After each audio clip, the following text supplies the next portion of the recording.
It's time to join our Sports Call crew as they discuss the latest headlines and happenings around Auburn and the entire sports world. To be part of the show, give us a call at 334-887-3401 locally or toll free at 1-888-9-TIGER-9. We're taking phone calls all show long and want to talk about whatever you've got on your mind. And now, coming to you live from the loveliest village on the plains, Auburn's first and Auburn's favorite sports talk show, Sports Call.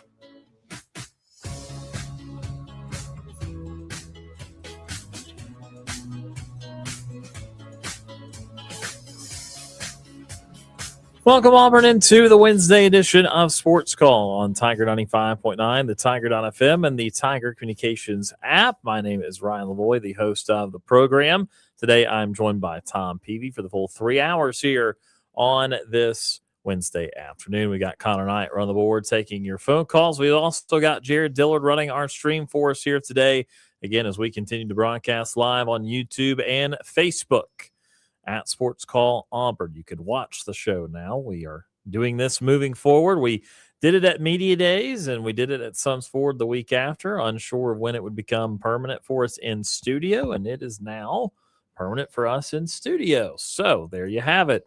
Coming up on today's program, we will go through the coaches' top 25 poll. We did not get to that yesterday, so we will go through that.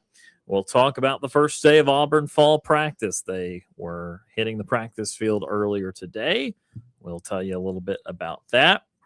Also, it just so happens that today, our team that we're previewing for the SEC, as we break down each and every team, is going to be the Auburn Tigers, because they were picked 12th in the preseason SEC media poll.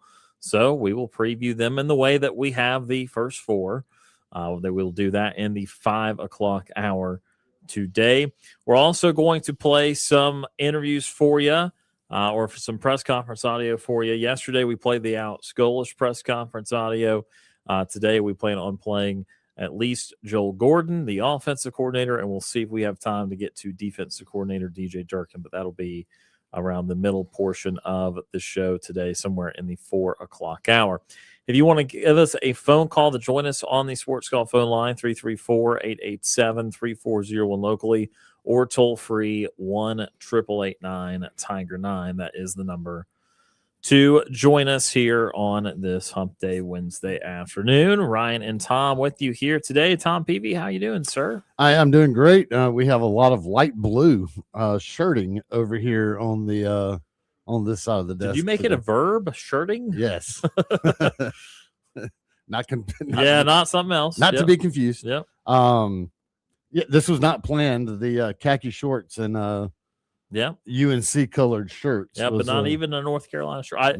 I almost wore a North Carolina polo today. It will probably come out tomorrow, Friday, unless yours truly gets a load of laundry done tonight. But I just decided to throw this year's Poker Run 2026. So yeah, we are matching. We have twinsied it over here today. And yes, I verbed that as well. So man, I'm doing great. Had a great day. Got to go and be a part of a really awesome thing this morning. Myself and several of the guys from Southwest Volunteer Fire Department made our way out to Lochapoka Elementary bright and early this morning. We were out there at 6:30 a.m., which is, anybody that knows me knows that is not normal for me.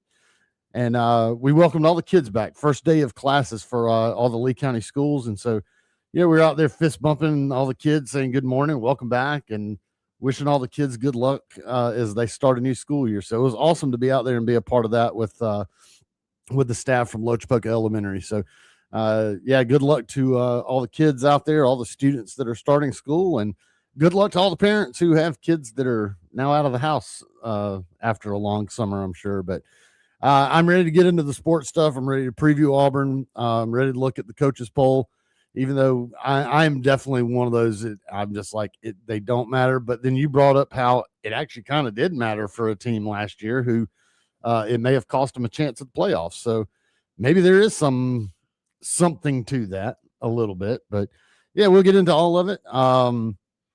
What else is going on? Braves, they didn't play last night. Yes, they did. They won 4-2. Okay. Yep. So they are on a little bit of a run then. Yes, they are. Good job, Braves. Tariq Skubal got his first start for the Dodgers. I saw Swanson. First L for the Dodgers. First L for the Dodgers. I saw Dansby Swanson took him yard to straightaway center. So the Dodgers are swooning. Braves are hot. The Dodgers they're losing their tails off here lately. So yeah, a lot to get into, and let's get it rolling. The cynicism in me is saying that they're getting all their losses out of the way when it does not mean as much in the early portion of August compared to the early portion of October. So we shall see. Again, everyone goes through these with 162 games. Again, we certainly had a 6-week-long swoon if you're a Braves fan. The whole month of June and the July, June swoon, it carried over into July. And so and now the Braves are right back to how they were in April, May. So they're hot. Take it the Dodgers will do this for a few weeks, and then they'll get hot and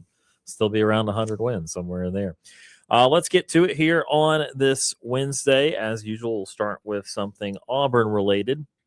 Again, we do want to get to the preseason coaches top 25 poll, though. But in practice beginning today for the Tigers, of course, if there was any confusion, while they are staying over in Opelika for the next couple of weeks, they still come to Auburn. They bus them, and they practice at the facility. They got a ton of great stuff. Again, I mean, I'm sure everyone can imagine, but just in what was visible when you walk up into like the press conference room that they're doing it in this year, they got a couple different refrigerators of all the Gatorade products. They got a whole line of food set out. They got a bunch of protein bars. They got, all kinds of things. Oh, yeah.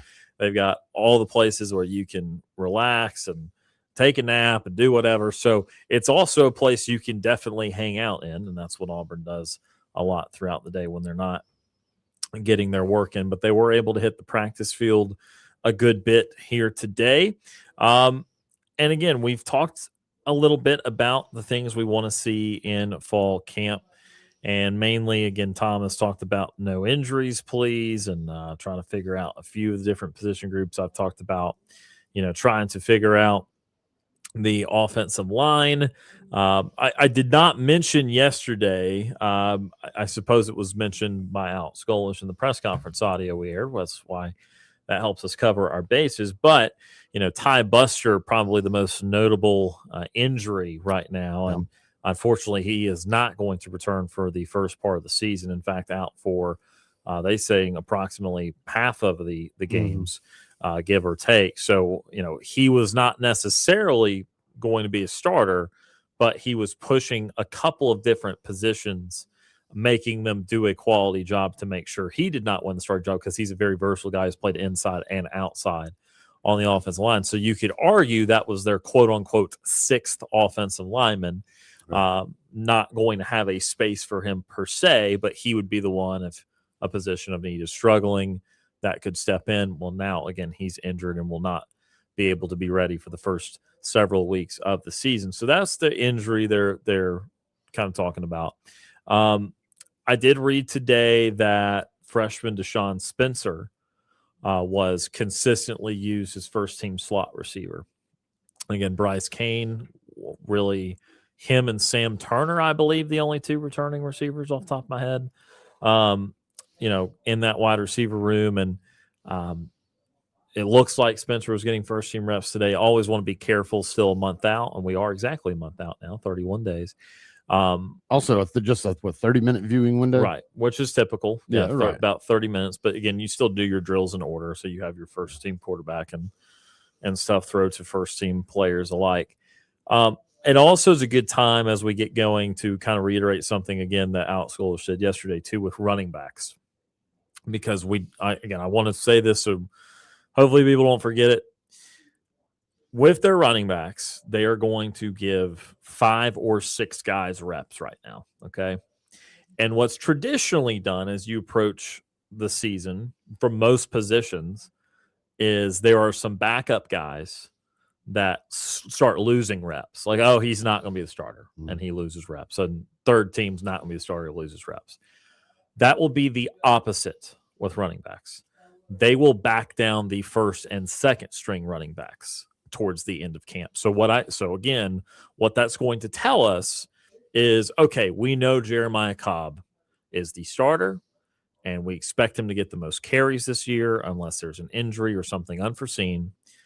And Auburn knows that, and so they are not going to be giving him a ton of reps at the running back position, probably the most taxing position to play in the sport now. He's going to get less reps at the end of fall practice. And then also they said the second team running back would also see something similar. So if you're trying to read between the lines, it is not, oh no, what's happened to Jeremiah Cobb and somebody else. It is Jeremiah Cobb is definitely the starter. And then they've deemed someone else. Like if someone else has lost a lot of reps at the end of the fall, that's actually a good thing at the running back position. So I just want to get out in front of that. That won't happen this week, obviously, but we get 2 weeks down the line here and someone's like, well, why is Omar Mapson not getting any more reps? Yeah. Well, it's because he's probably the number 2. Yeah, he's probably won the second string job. Yeah. So I want to get out in front of that. But I'm just glad, Tom, we've got some practice videos now. We got things to talk about. We got them on the field.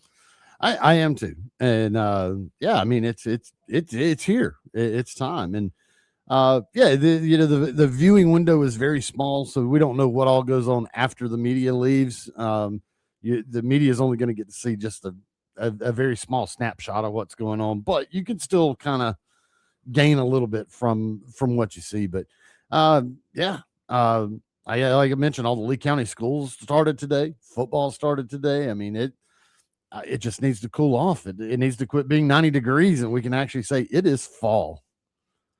Technically, it's fall. We just did the temperature is not matching the. Technically, it's still summer. No, well, I mean, school has started. Football has started. We've got the first preseason game tomorrow. So for the NFL. I mean, it's football season. There's school things that started. Take place primarily in the fall beginning, but I know. I guess legitimately, yes, it is still summer. Yeah. If you just go by the way that the meteorology calendar says it's still summer, but football season has not started, but football has started up with practices. Kids are back in school. I bet you if you go to Walmart, there's Halloween decorations getting put out. But see here, okay, so you psychologically are like, it's becoming fall. It's beginning to look a lot like not Christmas, but fall. So when you're a student, I think that pretty much most would agree, whether you're elementary age or all the way up to college age. I would think that you think summer's over the day you walk back in a classroom. Does that seem pretty fair? Like sure. Summer break's over. Summer break is over. Right. Now that I'm an adult, I don't think summer ends till September. Right. I'm sorry, it's August 5th. It's a single it's a single digit day in August. Sure. We are as close to the 4th of July was as Labor Day is about to be. Right. So in my head, I'm like, I have to see the season start for football, and I have to feel like I'm adjacent to something that is unequivocally fall, because like Halloween, obviously October, all that's unequivocally fall. Sure. Like no debating that. But August, while some might debate it, even you could debate early September to a degree. So I need to get to early September before I'm like, oh yeah, we're fall now. Because nothing else. It's just, it's things that take place in fall primarily that are about to begin. Sure. And so I'm not there yet. I'm not either. Yeah. I'm not saying that I am now in full. I'm not ready to bust out and start wearing, long flannel, flannel and stuff like that. I'm definitely not ready for that. Sure. And in fact, if you think about what are these summer workouts called? Yeah. Summer camp, preseason camp. So, I mean, it's still summer. Yes, it's summer, but it's the fall is right there. It's like, you can see the finish line. If we're running a race to get through summer, we can see the finish line. It's right there in front of us. And we just got a little bit more we got to trudge through, and we can get to the finish line of summer. But, once the kids get back in school and, the practices start, that's where that finish line starts. We're still in the dog days of summer. Yeah. But it's there. You can see it. Yeah. You see, because you and I have differing opinions on like what our ideal temperatures and stuff are. Right. And so, like, my hot take, and I think you're more in the majority with this, so I'm going to call this a hot take.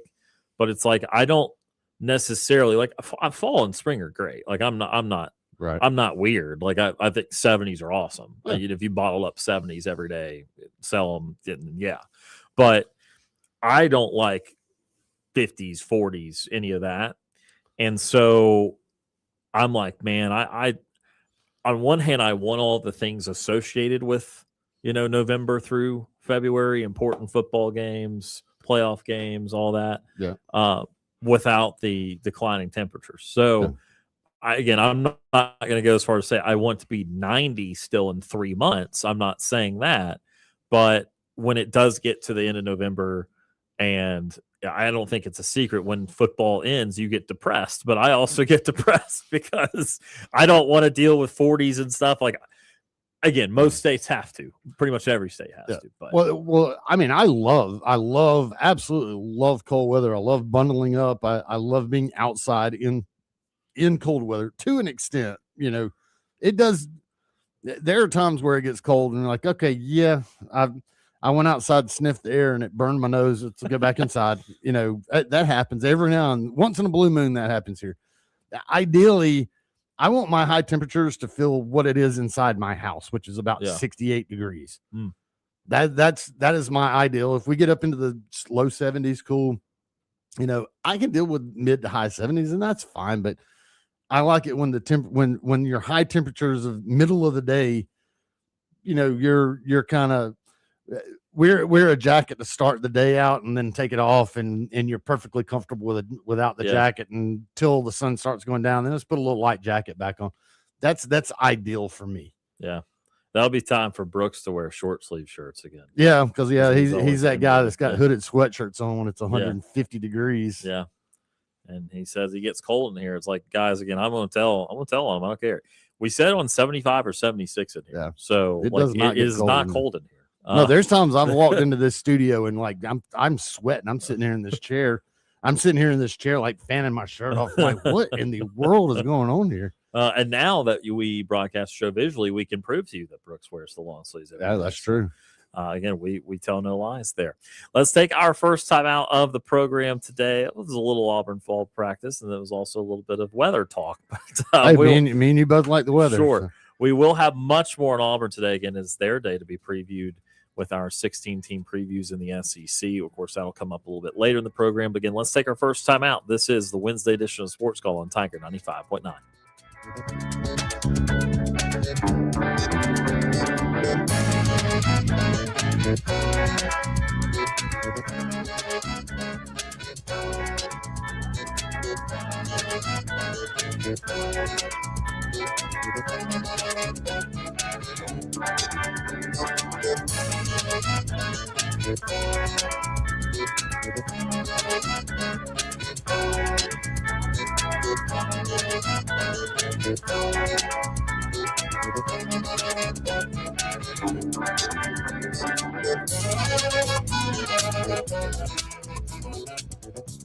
Looking for another way to listen to our show? Be sure to download the Tiger Communications app and listen to Sports Call wherever you go. Weather brought to you by Auburn University Credit Union. Tiger Rewards checking at Auburn University Credit Union gives you the tools to manage your credit, monitor for fraud, telehealth services, loan discounts, and more. Visit myaucu.org for more details. Federally insured by the NCUA, Equal Opportunity Lender. High temperatures today will be in the upper 80s, maybe squeezing out to 90 degrees in a few spots. We'll see a few showers and thunderstorms around. Not everyone getting wet, though. About 25 to 30% of the area seeing a little scattered shower or storm. Lows will be in the low 70s overnight. Tomorrow, most of the area should return to at least 90 degrees. We'll see a good helping of sunshine again. A few isolated showers and thunderstorms, but only about 20% of the area seeing them in the afternoon hours, and lows dropping again into the low 70s. I'm Ryan Lavoie for your Tiger Communications weather update.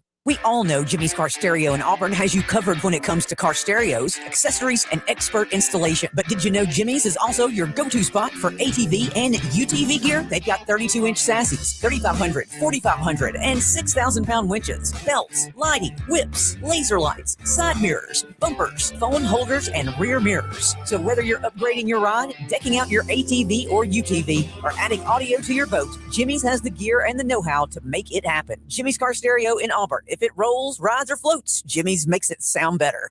The summer heat is here, and the best way to make sure you stay cool all season long is to give May Refrigeration a call. When your AC goes out or needs maintenance, May Refrigeration's technicians are trained and equipped to handle anything that comes their way. And don't forget, it's never a bad time to get your heating system checked, especially when you aren't using it. Give May Refrigeration a call today at 745-COLD. That's 745-COLD. So for quality customer service that you can count on every time, May Refrigeration, proudly serving the Auburn and Opelika area. Jane Dawson did something smart. She saved hundreds on auto insurance switching to Progressive.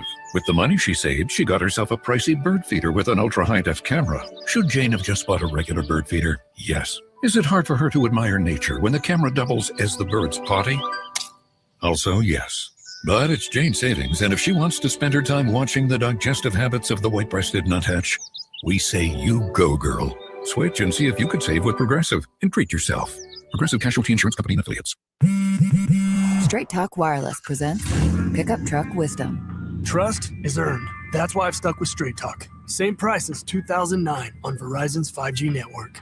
Cause shoot, anyone can make a promise. Keeping it for years, that means something. Now plans starting at $25 a month with 4 lines. Find us at straighttalk.com and Walmart.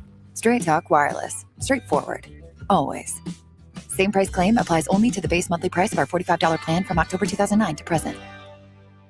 Looking for a new fitness home? Look no further than Tiger Iron Gym in Auburn. Our fitness area spans over 20,000 square feet, providing ample space for all your workout needs. Featuring an AstroTurf training area, an extensive range of cardio equipment that will get your heart pumping, and we are one of the largest 24-hour free weight gyms in America. Worried about parking? Don't. We have you covered with tons of parking spaces so you can focus on your workout. And we are open 24 hours a day, 7 days a week, 365 days a year to fit your busy schedule. Plus, we're locally owned and operated, not some big corporate gym. And you can experience all of this for just $29.99 a month with no contract. Join us today and take charge of your fitness goals. Tiger Iron Gym, South College Street in Auburn. Looking for great deals while supporting a great cause? Visit Lifesavers Mission Thrift Store, conveniently located on East University behind Zaxby's. We're open Tuesday through Saturday from 10 until 5 with a huge selection of furniture, clothing for the whole family, books, home decor, and so much more. Have items to donate? We'll gladly accept donations at the back of the store from 10 until 4. Shop, donate, and make a difference at Lifesavers Mission Thrift Store, where every purchase helps change lives. You say you'd never give in to a meltdown and never fill your feed with kid photos. You say you'd never put a pacifier in your mouth to clean it and never let them run wild through the grocery store. So when you say you'd never let them get into a car without you there, no, it can happen. 1 in 4 hot car deaths happen when a kid gets into an unlocked car and can't get out. Never happens. Before you leave the car, always stop, look, lock. Brought to you by NHTSA, Children's of Alabama, and the ABA. This is Philip Lally, former Auburn Tigers football assistant coach for the 2010 National Championship team, and you are listening to Sports Call.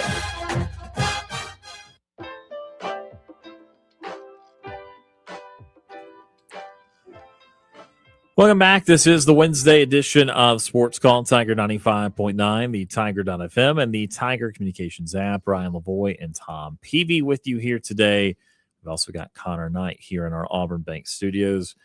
Running the board and taking your phone calls. Speaking of phone calls, let's get to our first one of the day, 334-887-3401 locally, or toll-free 1-888-9-TIGER-9. Jim from Montgomery. James from Montgomery joins us. James, how are you doing today? I'm good, and War Eagle. War Eagle. I know that you're all talking about the Auburn transfers that actually they're not at Auburn, so they're actually in a hotel as well. The football team is staying off campus for these 2 weeks to try to bond and spend more time together and focus on football. So they're still practicing, doing a bunch of things at the team facility, but they're just basically staying in the hotel at night.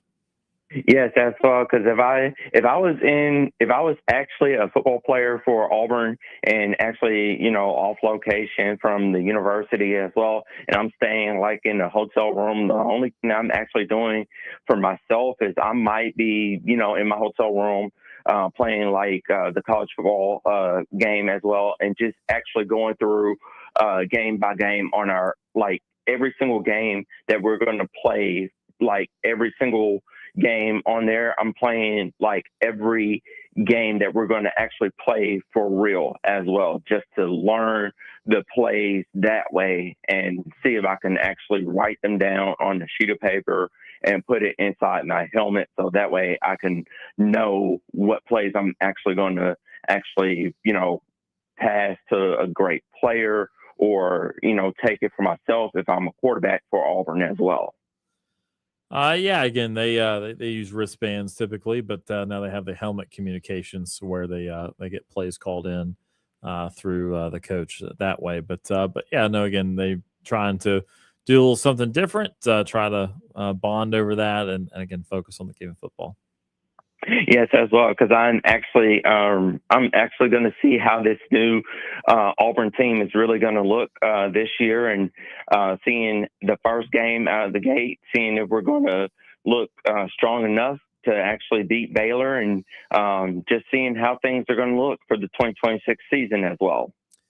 Yeah, again, they really need to beat Baylor. That is a game that if they lose could really start their season and the out-scholars tenure in a really bad taste in their mouth. So it's a game they're favored in. It's a game they won last year, but they got to get off to a good start. Yes, as well. And then with that first game, I know it's going to be in Atlanta, so I know it's going to be very, the stadium there in Atlanta, I know it's going to be full because I know a lot of people are trying to get tickets right now, and it's kind of hard to find good tickets on like Ticketmaster or SeatGeek, because I know those tickets are very, very high in price right now because the season just started. So I know it's going to be kind of hard for a lot of Auburn fans to travel out to Atlanta for the first game as well. Yeah, again, I think that in general, those neutral site games are usually very interesting, and it being the first game of the year. Certainly, I think Auburn, by ticket price, I do think that they've got a couple more expensive at home when you talk about the Florida and LSU game. But yeah, definitely not a cheap ticket, but also very drivable for people in Auburn. So again, it's going to be a very Auburn heavy crowd there. Yes, as well. And then I was trying to see what network would actually pick this game up as well for people that are not going to be attending the Auburn-Baylor game in person as well. Yeah, it's going to be 2:30 on ABC. So ABC. Okay, because I looked at the schedule and I know that some of the games they might have it like on a flex schedule because I know they don't want to waste any airtime because I know with all the TV shows that come in during the week of college football season, I know they don't want to waste up too much airtime with that. So I know some of those games that are on our list, I know some of them are actual scheduled as provided, but some of the games that are going to be announced will be like a flex schedule or something like that, because I know it's very hard for, networks to actually put a college football game on their network as well. They, the first three games all have set times, and then most of the games from that point forward are flexes. Again, just reserving different TV windows for which games they want to prioritize. So, they kind of know the general lay of the land in terms of timing for most of those games. But only the exact time for those first three games, and then the LSU game they know will be 11 a.m. and they know the Auburn and Sanford game will be afternoon. Yes, as well. And then for tomorrow, I'm actually going to be looking at the Hall of Fame game tomorrow. And I'm actually trying to see everything is going to look really good. I'm hoping that the weather would cooperate there in Canton, Ohio, because I know last few seasons, I know it was a huge washout, with rain coming in and everything like that. But I'm hoping that this will not cancel any of my football plans for the NFL, because I've been waiting for this one for a while now, and it's really here. So I'm very excited, and I'm not going to sleep on this game tomorrow as well. Yeah, it looks like the weather forecast is good. It's going to be mid-80s tomorrow in Canton, and only a 20% chance of rain. So they're going to be fine. Yes, as well, because I'm actually going to be looking at this game very closely, and I'm ready for the NFL football season to start sometime in September as well. And this one is going to be looking good. And then for the enshrinement ceremony, I'm gonna turn my TV up all the way for that one on Saturday as well, because it might. It might bring me some tears, and I'm just going to, see some great guys being inducted into the Pro Football Hall of Fame this weekend as well. Yep, Saturday at around 11 a.m. or noon is when that Hall of Fame class gets inducted. So always a special week there to kick off the NFL season. Yes, as well. And then I'm actually going to be looking. Into this weekend's race. They're actually going to be showing the list of drivers that are going to be driving this weekend's race on Sunday. So that will be later on this evening. So they're actually taking a look at the list of drivers that are going to be qualifying for Sunday's race as well. Yeah, again, the entry list there they got the normal drivers as usual. They'll always have one or two at the back end of the field that may race certain races. But yeah, they'll be in Iowa this weekend, and good to have them back after a week off. Yes, as well. And then I've been looking at the upcoming Auburn women's basketball schedule. And do you think that the Auburn women's basketball team would make it to a great season this year under Coach Larry Vickers as well? Unlikely. I think that, again, they're still in rebuild mode, and that does not happen overnight. They've still got a lot of work to do with the team. So I think their goal is to go over 500 and be a little bit more competitive throughout the season. But yeah, they're not looking to have a big season as far as I can tell. Yes, because I know with the new staff that we actually have, I know we just added a new assistant coach from the University of Texas, and I'm hoping that I'll actually get a chance to meet her this year in person and welcome her and actually give her a huge War Eagle and welcome her to the family as well, because I'm very honored to actually have somebody like that from the University of Texas to actually come and be an assistant head coach for Auburn as well this year. And I'm seeing great things out of her as well.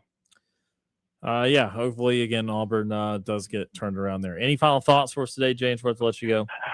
The only final thoughts I actually have is I am actually getting ready for seeing this last game this week of the Dallas Wings. They play tonight, and this is the final curtain call for Dallas before they actually move to their new home in the American Airlines Center. So this is their last game tonight, and they will have to pack everything up and get everything ready for next week when they actually open up the new arena for the Dallas Wings as well. Yeah, again, that's not happening until 2027. Again, they're still going to finish out this year at College Park Center where they've been playing. But yeah, they'll go to where the Mavs play for next year, and that'll be cool for them. And obviously, they've had a solid season this year. All right, sounds good. And where will the Dallas Mavericks play in 2026 of this year when the NBA season starts? Same place they've always been playing. All right, sounds good. And I'll talk to y'all guys tomorrow. War Eagle. War Eagle. War Eagle. That is James Montgomery joining us on the Sports Call phone line. All right, so let's go ahead and take our next time out of the program today. We will go ahead and get you to this break. When we come back, we will get to another phone call or two. We got much more to talk about, including the coaches' top 25 poll that came out here just the other day for the preseason. This is the Wednesday edition of Sports Call on Tiger 95.9.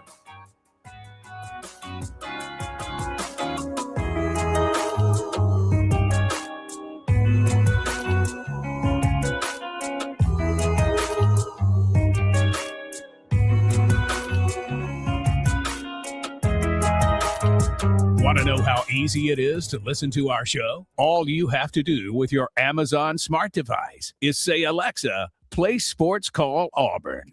TK's Convenience Stores are your one-stop shop from Auburn to the Lake and Tallahassee to Tuskegee. Offering friendly service and a clean environment, there is sure to be a TK's located near you. Stop by on your way to and from work or school and pick up everything you need, from beer, soft drinks, and fresh hot coffee to food, snacks, and ice cream. Plus, automotive and household products, pet food, and an ATM in every store. Just look for the orange and blue Starburst sign and stop by your local TK store today. TK's Convenience Stores, they're your one-stop shop. When it comes to important money matters, you matter most. At Mid-South Bank, we're a place for you to put your loyalty and trust. That's why we offer products and services to make your banking chores easy and convenient for both your business and your personal needs. Come in today at 519 East Glen Avenue or visit bankmidsouth.com to find out what the friendliest, most helpful bank in town can do for you. Equal housing lender, member FDIC.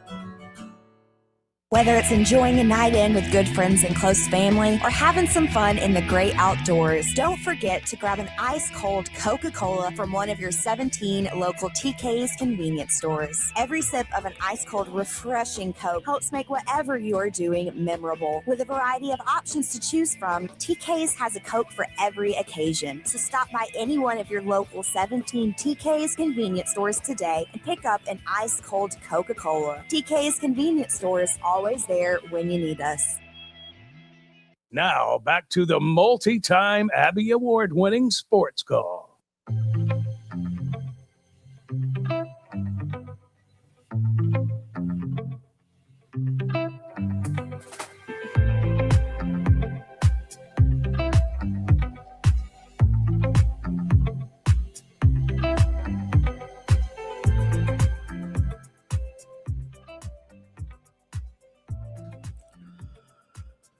Welcome back. This is the Wednesday edition of Sports Call, Tiger 95.9, the Tiger.fm, and the Tiger Communications app. Ryan Lavoie, Tom Peavy with you here today. We're also streaming live on Facebook and YouTube once again. So we've got the cameras in front of us. You can watch our, reactions and things we're talking about. Get a little animated from time to time, although we've been very calm thus far.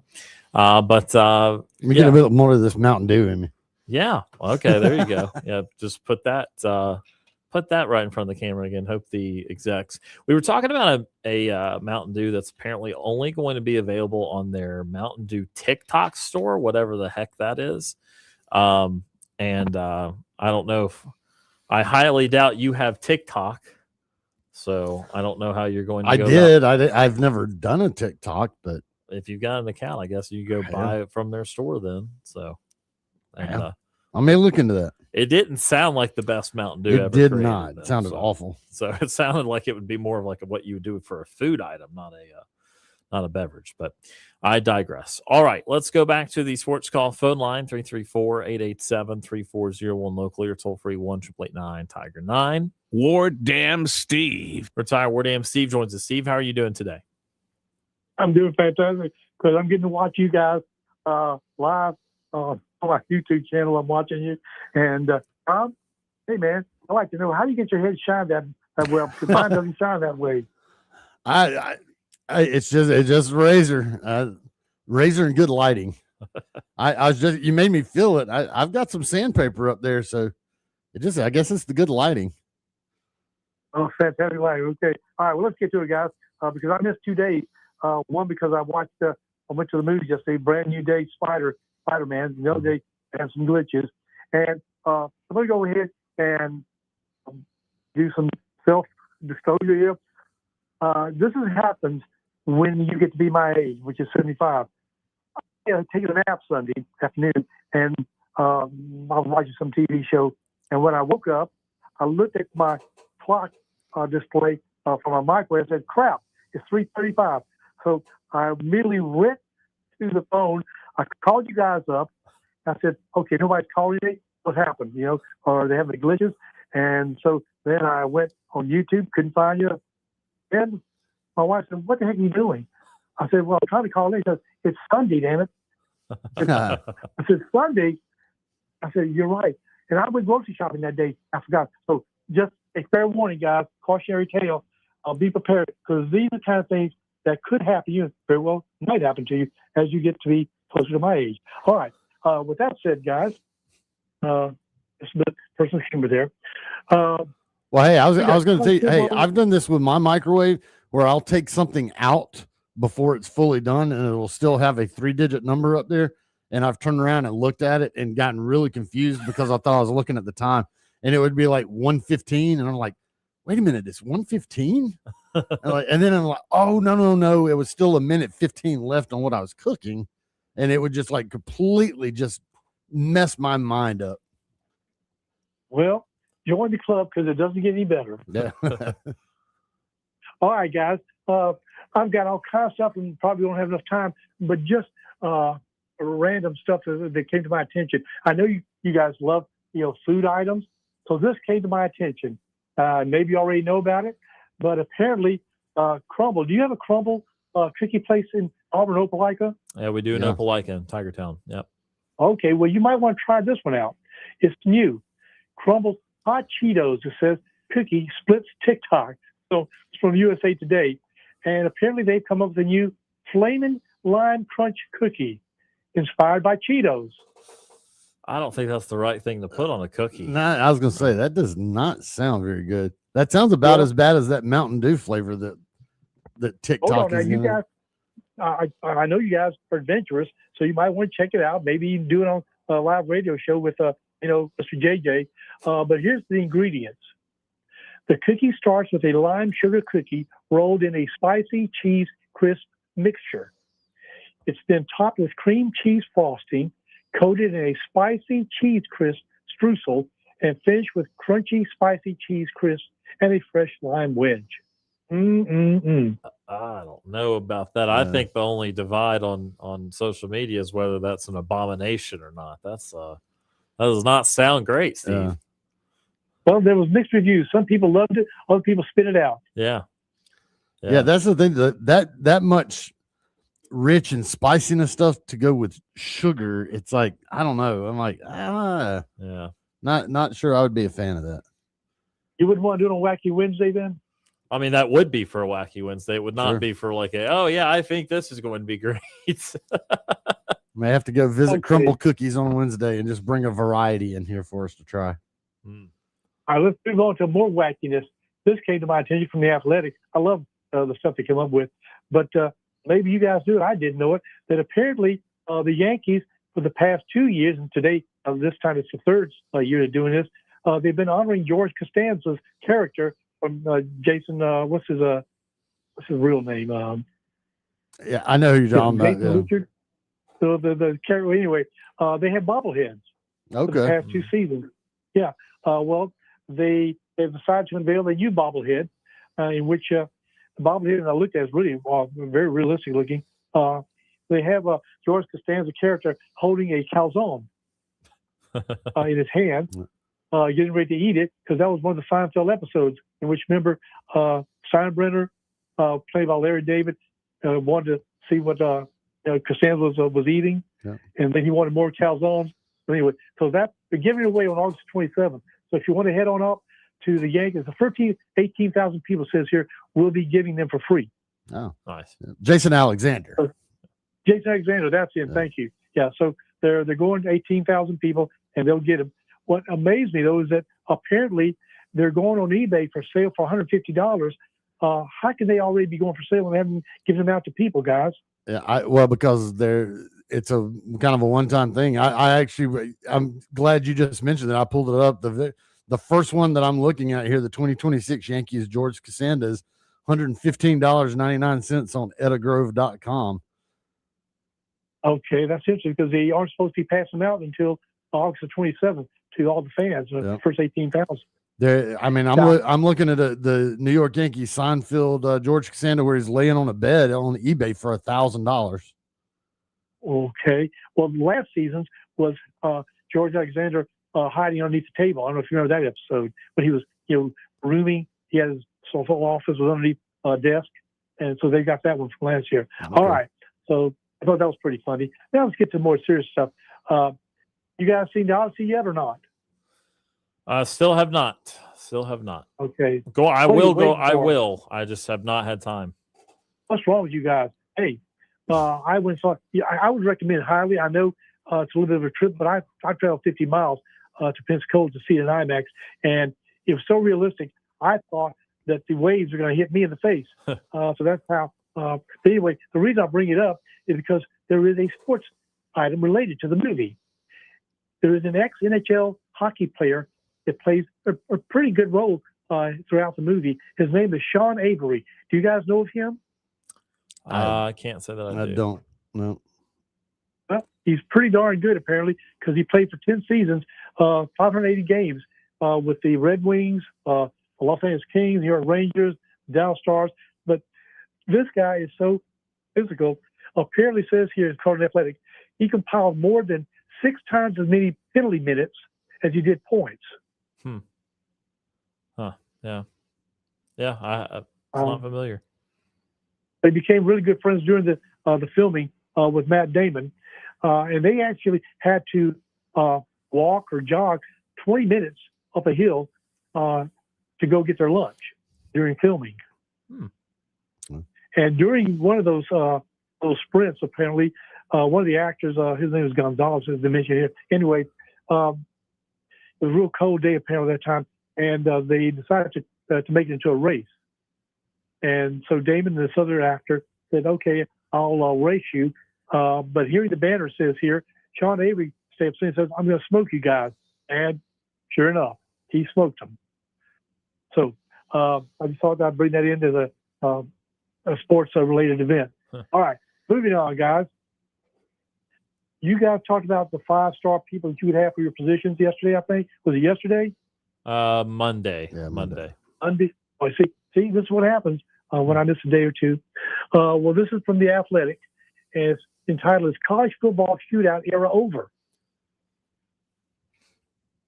I go to say that apparently the air raid is going to be a thing of the past, and there's going to be more pass option plays, run pass option plays, and just ram down people's throats. Like maybe the good old Pat Dye days. I don't know. But that's the new trend that is happening. Because why? Defenses are pretty adept now at knowing how to defend, a lot of pass plays. Well, so if I was a 5-star picker, I'd get a good staunch running back in the format of Riley Brown, Cadillac, Rudy Johnson, those kind of people. Yeah, I mean, look, I think though that with the RPO, I think that especially, again, it's the new version of spread where there's a lot of different ways to make the defense account for every blade of grass, and when the defense gets more stretched out, then that's when you try to hit them up the middle, and they've got smaller personnel because they're trying to be quicker, and so it's some teams zig and zag. And again, that's kind of always going to be the dynamic, is that, you're going to strategize and read and react to what your opponents are doing. So look, I still think though, with running back, there's certainly great ones, and there's going to be more of that sort of thing. I don't think we'll ever go back to a time where we're just stacking, 8 and 9 people in the box and trying to, put 3 tight ends out there a bunch, right, and all that sort of stuff. And so I still think you're going to need to have the quarterback play that, that is elite. And, TP's question was taking the quarterback out of it. So, right, when we looked at the other positions.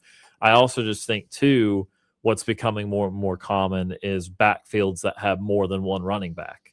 And you're seeing these guys that they don't want to have carry the ball 25 or 30 times a game. And so even with Auburn this year, I think there's some debate on it, but I'm of the opinion Jeremiah Cobb's not going to carry the ball quite as much as people think. He's going to be the number one running back, but I think that they're going to give other guys opportunities. Byron Brown's going to run the ball. And so and Golish has said that. Right. That's what he has already Right. said. That's what he wants to do. So I say all that to say is that, a running back, there are other things to your team, I feel, that are more necessary because you can do that by committee, and I still don't think it's going to go to a run heavy game. Do you think more of like the triple I formations? Oh yeah, no, those are not going to happen. No, It's spread. Everybody's spreading the field, but they're running run options and everything out of a spread. And what you're going to see this year, what Tennessee's been doing, it's kind of like an Uber spread. I mean, you're talking about guys all the way out to the numbers. And so, yeah, everybody's going more of this, run option out of the spread. They're not going to condense it and start running triple option and stuff like that. Okay. Well, according to this article from these writers at Athletic, they said, while possessions per game are down, plays per possession have increased, mimicking the NFL. And what college teams are going to be doing on defense is focusing on preventing long gains. The team with the most explosive plays usually wins. And so they go on to say that teams are not constantly now going for it on fourth down more than ever. With fewer possessions, kicking and not trying to maximize each possession is more of a gamble than going for it on 4th and 3. And they went on to say that apparently it's going to be more often apparently that people go for it on fourth down. What do you guys think? Oh man, that's been clearly happening with your Lane Kiffins of the world, and a lot of guys. I see defensive minded head coaches that love going for it on fourth down and play to the strength of their team and that sort of thing. It's the analytics of it all. Yeah, the fourth down stuff for sure. I think that, as far as possessions, I think there's fewer possessions because the clock runs more now and you don't stop it for first downs. And, the timing rules have changed a little bit. But as you noted, so you got plays per possession going up, which means you're not having dominant sequences by the defense. That's point number one. And point number two, again, they are, because of RPO's nature, there's so many types of RPOs. Hugh Freeze ran RPOs that were very vertical down the field. So like when they worked, you would have pretty high passing numbers, and really we didn't see that at Auburn. So we're really talking about Ole Miss days, but that's when you would see your 300-yard Chad Kelly days, etc. But what's become a lot more common now, RPOs, are quick screens. Those bubble screens that Gus Malzahn ran a ton, smoke screens, that sort of stuff.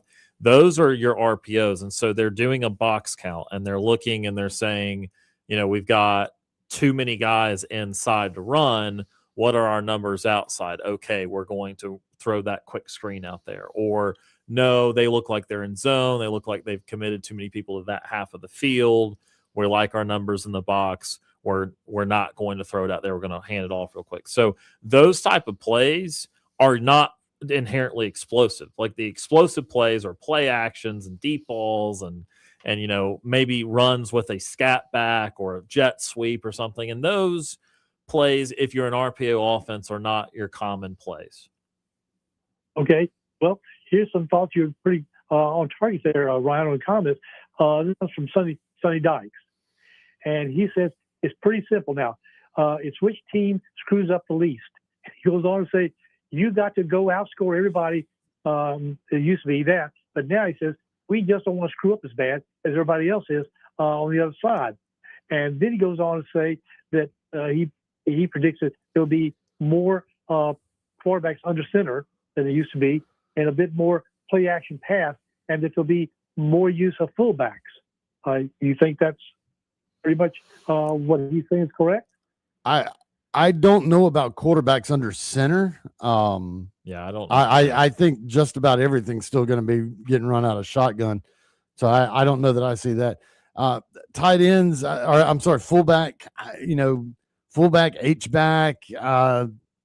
Yeah, but it's still not there. It's not going to be the fullback of the olden days. It's going to be a fullback that is going to be a multifaceted type guy that can catch passes and can run and can block on the edges and, a lead block through the middle. It's going to be a multifaceted H-back type guy, not your just true bruising fullback like me and you are used to seeing football back in our day. But see, this is the other thing that I wanted to say, what you were just talking about with all this stuff that Sonny Dykes was saying and all the things about offense. That's why that conversation we had Monday when the question was posed, if we just had, what was it, $1 million or whatever, what amount of money in what position, we all agreed an edge rusher, or I was even talking about a linebacker, because of everything you just said with the offense. If you can have that one game-changing dude on defense that can disrupt any of that, which is most likely going to be a really good edge rusher or maybe a linebacker, then you have just done what you said you can't do if you're going to win. So if you get a guy that just completely disrupts all that, that's where your money needs to go. Last thing for Stephen, we're going to be out of time. All right, I know time's up. Guys, you've already talked about it. I was really glad to see that Mr. Coyven got SEC Male Athlete of the Year. Absolutely. Yeah, the first one ever to win from men's golf, to win Male Athlete of the Year. And we have how many people in Auburn players to get that award? 5. Harvey Glance, Rowdy Gaines, Bo Jackson, Christy Comfrey, now Jackson Corbett. Who, though, has been left out and should have not been left out from that award? I mean, it's going to be hard to remember because it's not just about one sport. Obviously, it could have been a golf. I'll make it easy on you, Ryan. Yeah. Cam Newton. What I was going to say was Cam Newton, but in 2010, I have no idea who the best golfer was, who the best tennis player was, who the best track runner was. You'd have to go back through. Do you know who won it that year? I'll tell you, Ryan. I know times run, but what burns me up still to this day. Do you know who got Male Athlete of the Year in the SEC over Cam Newton? I do not. A Tennessee Vols tennis player. Sure. And I still don't know what did he do that somehow outmatched and outpaced everything that Cam Newton did that year. Yeah, I don't know, but I don't know enough to say yay or nay to that. That's the whole point. Well, I'm saying Cam Newton, what would you have to do to beat him in all his? You'd have to do a lot, accolades. but that doesn't mean that person didn't do it. I have no idea. What kind of tennis season he had. All right, with that said, I've raised my blood pressure, my cholesterol level. So I'll leave it at that. Thank you guys for your time as always. My time is way up. So until next time, guys, and I know tomorrow's not Sunday, War Eagle. War Eagle, Steve, we appreciate it. That's retired Ward AMC joining us on the Sports Call phone line. Out of time for hour number 1. Yeah, again, Cam had one of the best seasons of all time, but that tennis player could have had one of the best tennis seasons of all time. I have no idea. Cam won a Heisman. I'll take the Heisman. That's plenty good. All right. Again, out of time for hour number 1. Coming up in hour number 2, we will get to the coaches poll, the preseason coaches poll for the top 25 in college football. Also get to Joel Gordon, the offensive coordinator for Auburn. He had his media session earlier yesterday. We will play that for you in the 4 o'clock hour. And a little bit later, our look at Auburn as we preview each and every SEC team. This is the Wednesday edition of Sports Call on Tiger 95.9.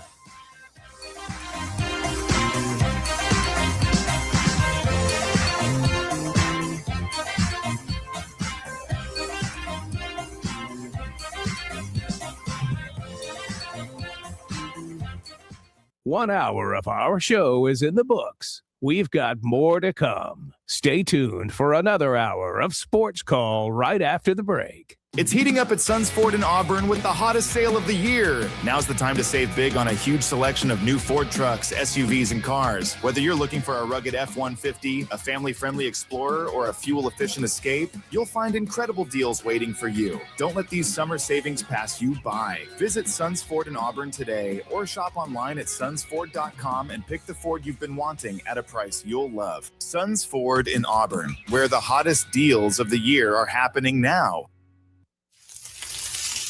You remember the burgers, you remember the buns, you even remember the ice, but you forgot the beer? Rookie mistake. Save the cookout by showing up with Blue Moon Belgian White. Its crisp, refreshing taste with Valencia orange peel and that iconic orange garnish turns an oops into an awesome. Because when the beer's this good, people tend to forget what you forgot in the first place. Blue Moon Belgian White, made brighter. Please enjoy responsibly. On Saturdays, we all wear orange and blue, but every day, Auburn University Credit Union is proud to serve the people who make this community strong. Whether you're opening your first account, buying your first car, planning for your future, or growing your business, we're here for every chapter because at Auburn University Credit Union, you're more than a customer. You're a member. You're an owner.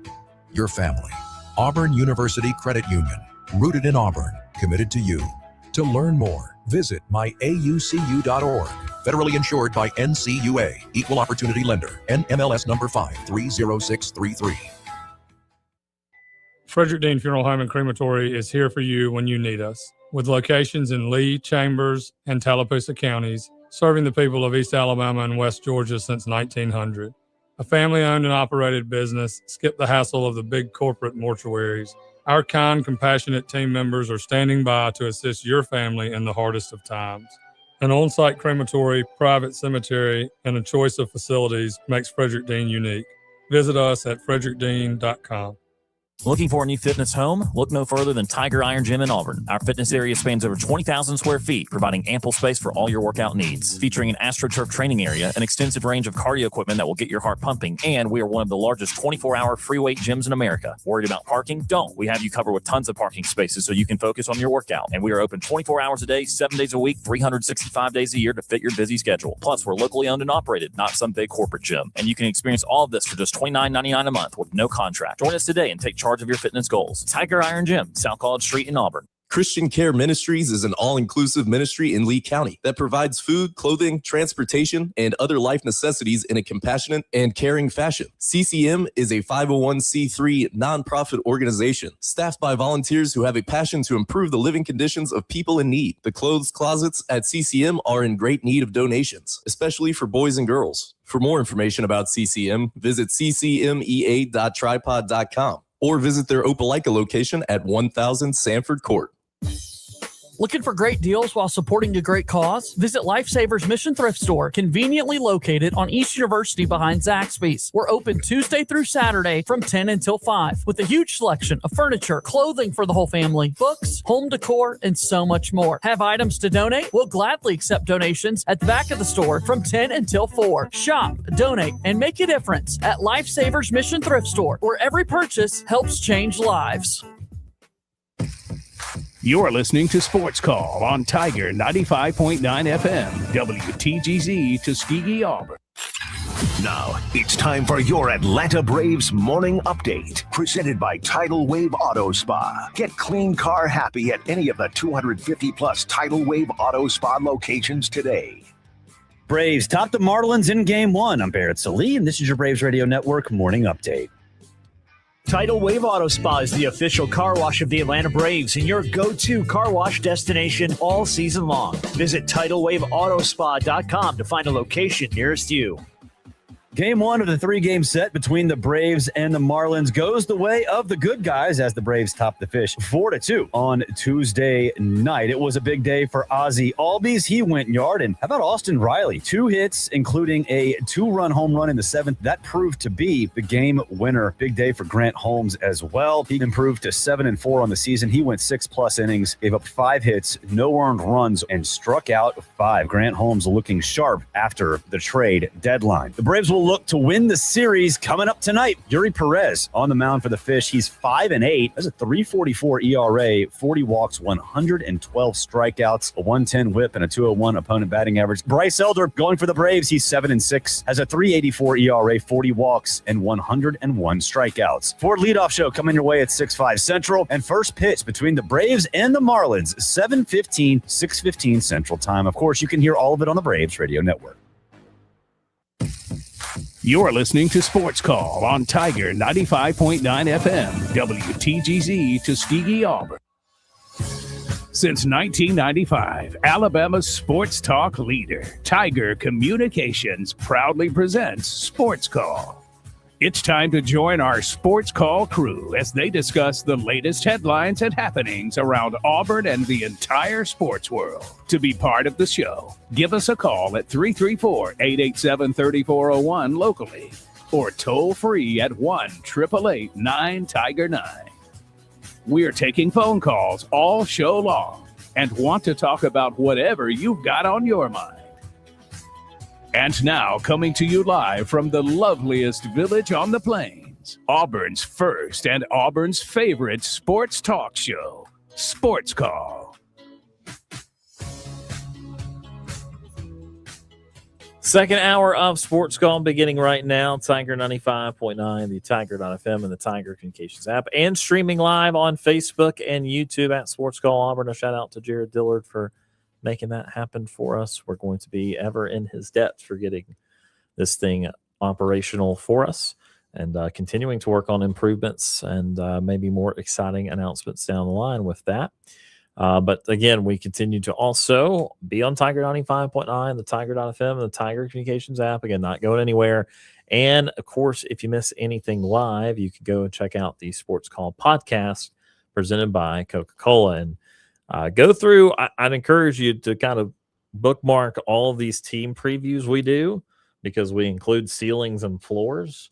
And if I was more thorough, I would go back and see what we had last year and see if any of the ceilings or floors got broken. I imagine they did because this is college athletics. And then you can see how wrong or hopefully right we are about a lot of them. And again, today is Auburn Day. Really on this show, just about every day is Auburn Day this time of year. But again, as we preview all 16 SEC teams, one per show, we go by predicted order of finish, and Auburn predicted 12th, so they are up today. So that's at the 5 o'clock hour. Going to play offensive coordinator Joel Gordon's comments here around the middle portion of this hour. But want to get into the coaches poll that was released yesterday. And again, this is really a poll we don't talk about much because they go off the AP poll until the College Football Playoff Committee convenes and then produces their own ranking. So there's really not a point in the regular season that we use the coaches poll. But this is our first clue on what the AP poll will look like. I imagine the AP poll will look, incredibly similar. There will be a few differences probably in the middle to the back portion of the poll. There usually is, but there's nothing going to be wild like, oh, number 3 and number 12, number 19 is not ranked. Number 14 is 5. It's not going to be stuff like that. The 2, 3, 4 spots maybe, but not a whole big bunch of spots. So this gives us a good idea. I'll go ahead and read you the top 10 and we'll stop there. And then I'll do another brief PSA. So Ohio State's number 1, Oregon number 2. So back-to-back Big Ten, then back-to-back SEC, Georgia 3, Texas 4, Notre Dame at 5, Indiana at 6, Miami at 7, A&M, the Texas variety at 8, Oklahoma 9, Ole Miss 10 as you get on an SEC burner. And fine, Alabama 11, Texas Tech 12, LSU 13. There you go. There's your top half because it throws in 2 more SEC schools. Here's my disclaimer because Tom and I have discussed it a little bit off and on throughout the years. And this happens every year. And this is not a criticism of Tom whatsoever. But Tom will say something like, so this doesn't matter. And then I respond with, but wait, here's why it does matter. Now, here's what we agree on. Let me amend it does not matter. It should not matter. That's what I think you and I both agree on. Right. This should not matter. But they do it. They vote. And it pre-bakes in notions. I'm now trained to think that Notre Dame should be number 5. And that to be Notre Dame is to be a top 5 team. To beat Notre Dame is to have a top 5 win. And if Notre Dame only loses once or twice, even with a weak schedule, I think Notre Dame was supposed to be really good. Therefore, they must be really good if they only lose once. Those type of things get baked in. And the example I used yesterday, as it was Vanderbilt Day, is Vandy was not ranked in the preseason, and they did not get ranked until game number 4. Well, they went 10-2, and I don't think there's very many SEC schools that can go 10-2 and not be in the top 11 or 12. I think they ended up finishing 11th or 12th, but we're not in because of a couple of situations with conference champions, this, that, and the other thing. But my point is, 10-2 SEC team in general, you feel really good about making the playoff. If Vanderbilt was ranked in the preseason, I think they're in. I don't see how a 10-2 team that only loses to Alabama and Texas last year out of the SEC misses the playoff if they are preseason top 10, top 15. But when you're coming from 35th or 40th and your name's Vanderbilt, the name, the name matters too. Because that's the other thing. Okay, let's say there's a magical world in a few years where, it's not that magical. Texas sucked for a long time. Okay, let's say Texas goes way downhill in a couple of years, like back to Charlie Strong downhill. And let's say they go 5-7 in 2027 after this big class goes. And then they go like 5-7 again. But then in 2029, they're not ranked because they've been going 5-7. And then let's say they start 5-0. Well, everyone's going to get really excited about Texas now. And they're going to get some benefits of the doubt because it's going to be, quote, Texas is back. How many times did you hear Texas is back for the last 3 or 4 seasons? So my point is, no one said, look at Vanderbilt is back. They said, oh, this is a cool story. Oh, that's cute. Yeah, that's cute. Pavia is really good. But I say all that to say, again, I do think that these things, whether they should or should not, and I staunchly believe they should not, I do think the preconceived notions have influence. And as much as we want to say they don't, or as much as we want to fight it and say they shouldn't, I think they currently do. Anything you want to add to what I just said, or substantively at that top 12 or 13 before we go through the rest? We talk about Auburn, we talk about the SEC as a whole. Yeah, I mean, I'm not, there's not really anything I can add necessarily, but I think, now you would think coaches of all people would not let name value have an effect, but I think it does. I think that Vanderbilt, just the sense of it, and especially if you've got coaches that they're tied up with their teams, they don't get a chance to watch a lot of SEC ball, maybe. And it's like, okay, Vanderbilt, they're winning some games, but it's Vanderbilt. You look at others receiving votes right now, and I'm kind of going through here. I don't remember where Vanderbilt was at. Where did they start out last year? Do you remember? I can go look it up. It's going to take me a moment. Well, they were in the receiving votes. Yes, they were. Last year. Well, no, I don't want to do Vanderbilt again because they are there. I'm trying I can find it. I got it. So here's you want the coaches poll, the AP poll? Let's do coaches since we're doing 1-to-1. Yeah. Vandy was not 26, not 27, 28, 29, 30, 31, 32, 33, 34, 35, 36, 37, 38, 39, 40, 41, 42, 43, 44, 45, 46, 47, 48. No, they didn't. They had 50th. There you go. Finally at the end, 3 votes. Wow. They had 3 votes to be ranked. The team in front of you get a kick out of this.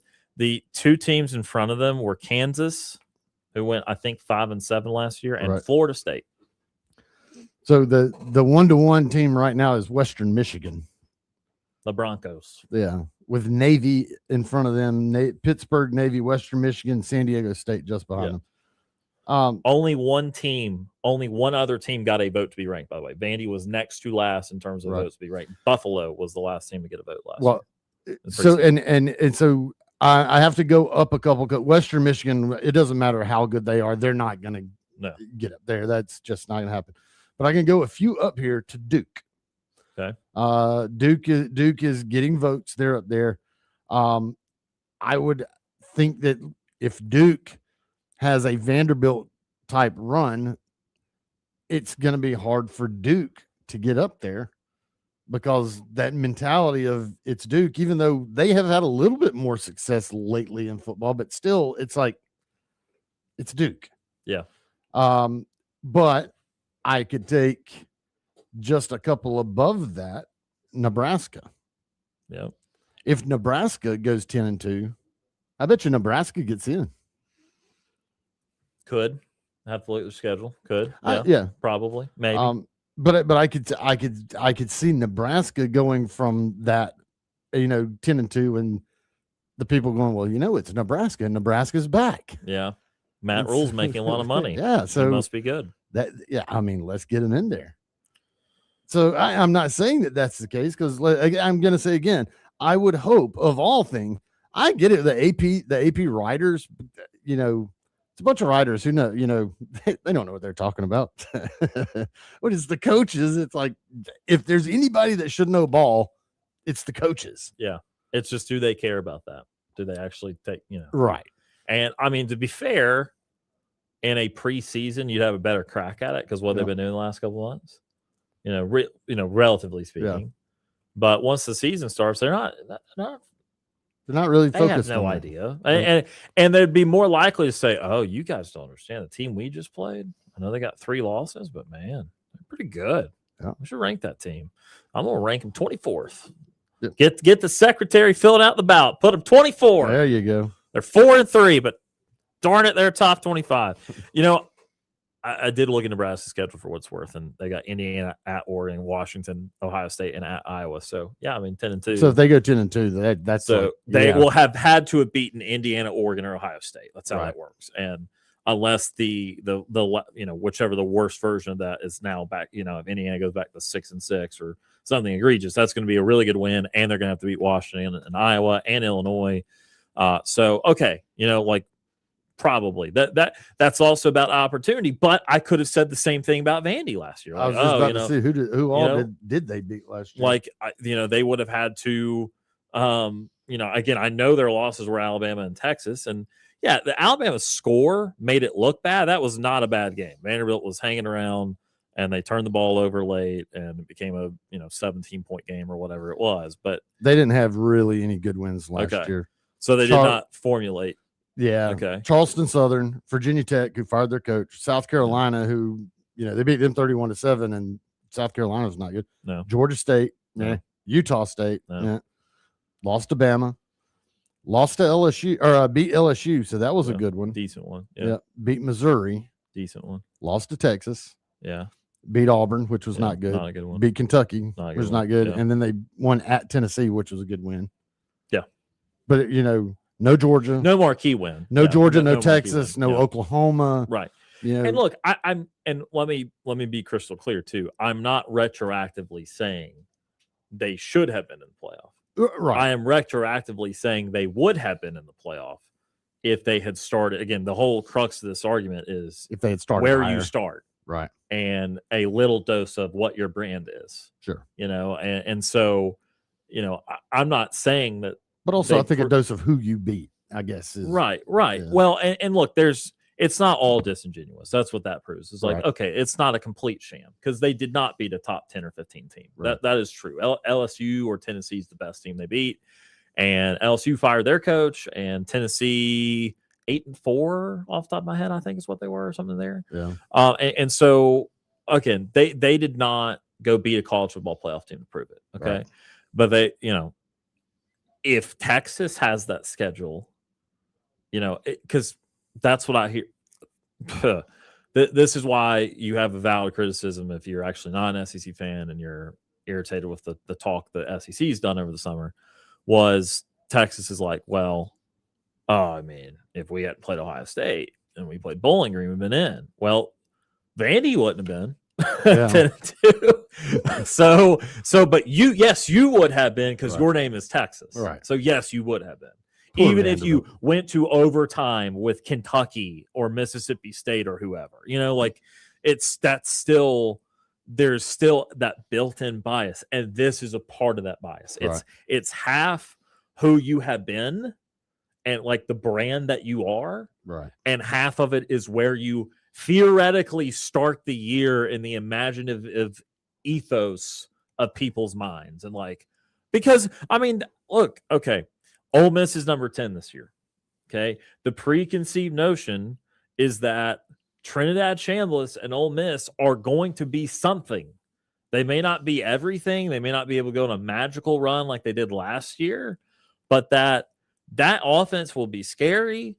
And boy, oh boy, they have something cooking. Well, 5 years ago, you could have had a good quality squad at Ole Miss, and no one would have cared because they had not done anything. Right. They were just an SEC school, but now they had a season of proving it.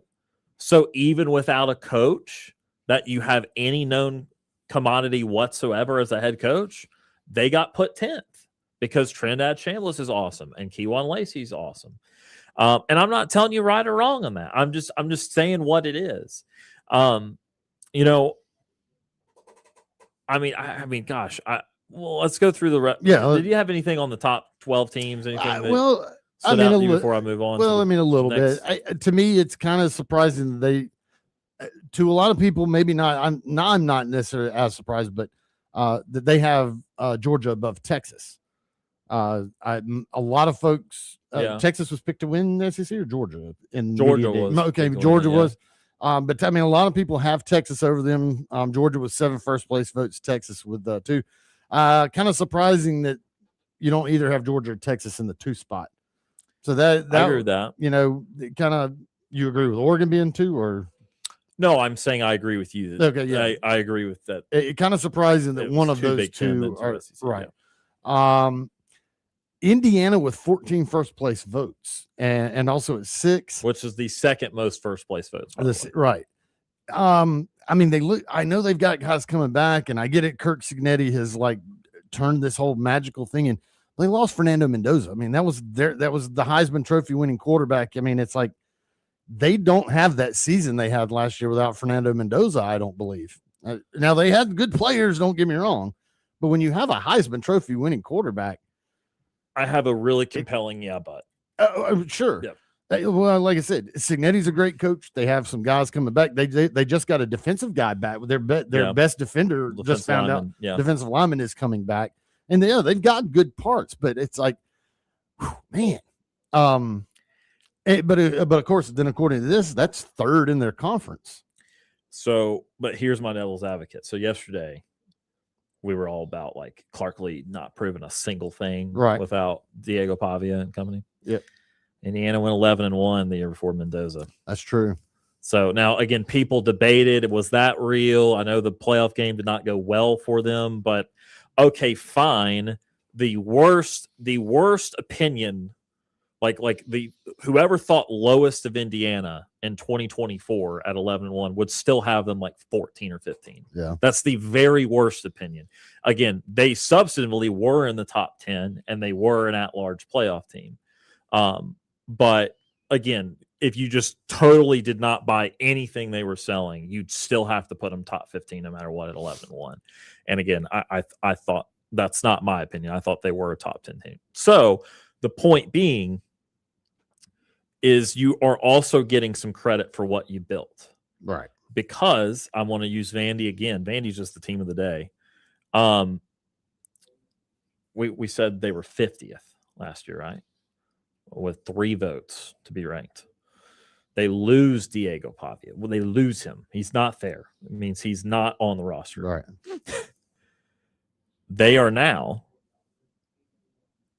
33rd in the preseason. They are up 17 spots because of the thing that they've built, because they had a proof of concept and had a good year. Even though it is Vanderbilt, even though there is zero proof Clark Lee can do this without Pavia or even Tim Beck without Pavia, zero proof of what Jared Curtis will be at the college level, they're 33rd. They're above Auburn. They're above Auburn by a spot. Yeah. Auburn is 34 to bury the lead. And so my point is that Indiana, okay, fine. They were 14th or 15th in 2024, but they have a concept that's been proven. Yeah. And yes, they will have to put a different quarterback in, but they proved the rest of their team is really good also. And they have been getting their quarterback this year will be Josh Hoover from TCU, by the way. Yeah. And so, Josh Hoover is, for most people, not far behind what people thought of Mendoza when he left Cal. That does not mean he'll be Mendoza. But I'm saying the general sentiment of Fernando Mendoza post-Cal is not far from what the general sentiment is of Josh Hoover post TCU. Yeah. So again, I say all that like big picture thoughts and all that and fancy, but I understand why some people, because that tells me people are torn. If they've got 14 first place votes and their second most votes by a wide chasm, or Georgia has 7, so which is third. So they got double of what the next team has for first place votes, yet they are behind all those teams. Someone is ranking them like 12, 11, 13. So there is uncertainty for them for sure. But I don't know. Again, if he does it again with a third quarterback, then it ain't going to be just, that quarterback it's not a was fluke. good. It's not a fluke. Yeah. Yeah.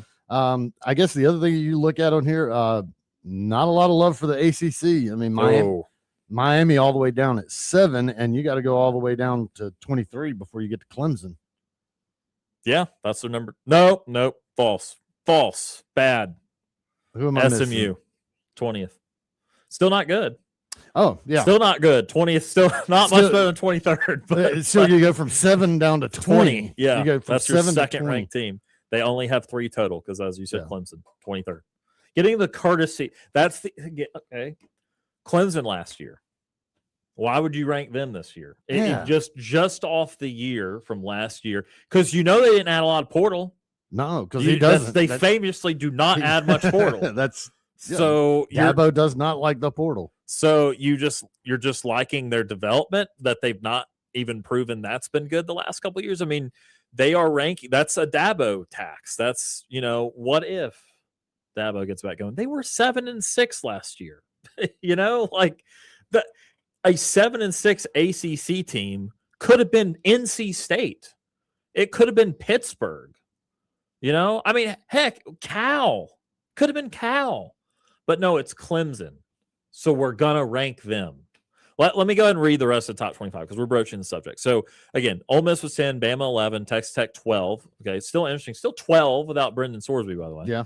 LSU 13, Southern Cal 14, BYU 15, Michigan 16, Penn State 17, Tennessee 18, Washington 19, pony up from SMU 20, Utah 21, Iowa 22, Clemson 23, Houston 24, Missouri 25 by 5 points over Louisville. The best of the rest: Louisville 26, Florida 27, TCU 28, Illinois 29, South Carolina 30, Arizona 31, Virginia 32, Vandy 33, Auburn 34, Georgia Tech 35, Boise 36, Oklahoma State 37 after being unbelievably awful last year. Yeah, how are they getting UNLV 38, NC State 39, Florida State 40, Virginia Tech 41, Nebraska 42, Memphis 43, Arizona State 44, James Madison 45, sold to Duke at 46, Pittsburgh 47, New Mexico 48, Western Michigan 49, Navy 50, San Diego State 51, K-State 52, Hawaii 53, Jacksonville State in this economy 54, and California also with one vote at 55. So 55 teams have a vote this year, 51 had them last year. I'd have to be looking at my list has a different order from the USA Today on the others receiving votes. Yeah, so. they maybe put tiebreaker. Like they probably put Cal first with one. Well, but Kansas State, Hawaii, Jacksonville State, Cal all had one. Yeah. So they switch it because I've got Arizona ahead of South Carolina. I got Kansas State as the last. Yeah, team they on both here. had 50. Okay. Yeah, they both had 50. I don't know why ESPN sorted it this way. Yeah. Alphabetically, Arizona is before South Carolina. Right. But yes. Anyway. So, okay, the point, though, I think that's a really good point. The ACC, the preconceived notion is that how in the heck are you going to get 2 schools in? Like, it's going to have to be Miami, awesome regular season, blows it in the ACC championship game. Like, that's what that tells you. Right. Is that there's not going to be 2 top 12 worthy teams. That's not what the preconceived notion is. Unless Clemson beats LSU week 1, and then, but see, I mean, like that's why I'm saying if none of us ranked anything, would we look at the Clemson LSU game as bigger, less important, or the same? And see, with no preseason ranking, I would say lesser because you just imagine it'd be just LSU. Now, if Clemson beat them, you're like, that's a huge upset. Yeah. Well, okay, but if you look at the polls, No, it's not. It's an upset, but it's not as massive as you would think. But I'm saying we just said Clemson to us probably shouldn't be ranked or does not have the characteristics of a team that we would rank. And again, could not tell you where they got better off a team that lost 6 times last year. Right. But now we're trained to think that's a top 25 game. Yeah. So if LSU wins it, oh, look at the top. How many teams got top 25 wins week 1? Not many. LSU top 10. Yeah. Oh, Clemson beat the top 15 LSU. Here in the top 15 they go. Yeah. And it's like, I don't know. Yeah. So anyway, I think I've made the point. Sure. What do you think of Auburn being 34th technically? The thing that I guess the thing that I disagree. Well, I guess I mean I would disagree with Vanderbilt being ahead of them because I just think Vanderbilt's going to have a big slide. I don't get the Florida love. I don't. Now maybe maybe Summerall and that crew prove it on the field, maybe. But I keep asking this when everybody keeps ranking Florida ahead of Auburn and everything. It's like, what do they have? What are they doing? What do they have personnel wise that is better than Auburn and Alex Golesh? And I have not really seemed to get a good answer for that. They've got a live gator, Tom. Sure. You see the signs in Florida. They got a bunch of and I get it. I get it. I'm an Auburn guy. I cheer for Auburn. I've got orange and blue glasses on. But I mean, even when I take those glasses off, I sit there and I look at what Alex Golesh brought in from South Florida and all the weapons, and that you have the quarterback that could potentially do things that we have not seen here at Auburn in a long time. What has Florida done that is similar to that, unless they just like John Summerall better than they like Golesh because he was kind of more of the hot commodity, a little bit hotter of a commodity than Golesh, I guess. But hey, gum. Yeah. I don't understand. I have not quite wrapped my head around that because I honestly think Auburn is going to beat Florida here at Jordan-Hare Stadium. And so, I mean, it would squash all that, but I have, Florida's ranked right behind Florida, just narrowly out of the top 25 by 2 spots. I'm like, why? I don't understand what Florida, I don't understand the love fest, the preseason love fest with Florida. So I'm okay. Well, South Carolina ranked that high. That's kind of yeesh. I don't know about that one. I mean, I think most folks think that Shane Beamer's coaching for his life this year, and I don't know. I mean, maybe they do it, but I mean, that close to the top 25 for South Carolina. Okay. The only thing I'll say there is in terms of over Auburn, they are voted that way by the SEC. No. Also, now what's weird is Vandy's not. Right. Auburn was voted ahead of Vandy in the SEC media. Vandy was voted the opposite in the AP. The problem is we all have what we see, and I'd love to go back 10 or 12 years, and I know we've absolutely got to say commercial break here in a second, and I don't even love our chances of getting to Joel Gordon this hour now either. But, we got on football. It's good discussion. Well, see, we're almost out of coherent sentences. That's why we're going to take a break soon. I was going to say good discussion. But what I'd love to go back 15, 20 years. If you were 28th or 29th or 30th, borderline top 25, just out, was the vibe generally positive or neutral or negative? Because I feel like the vibe with most of the teams 26 through 35 is pretty poor. Okay, there's optimism. Let me take that back. There's optimism. So the vibe might not be poor, but we're talking about a Florida team that had to fire the coach that went checks notes 4-8 last year. A South Carolina team that checks notes went 4-8 last year.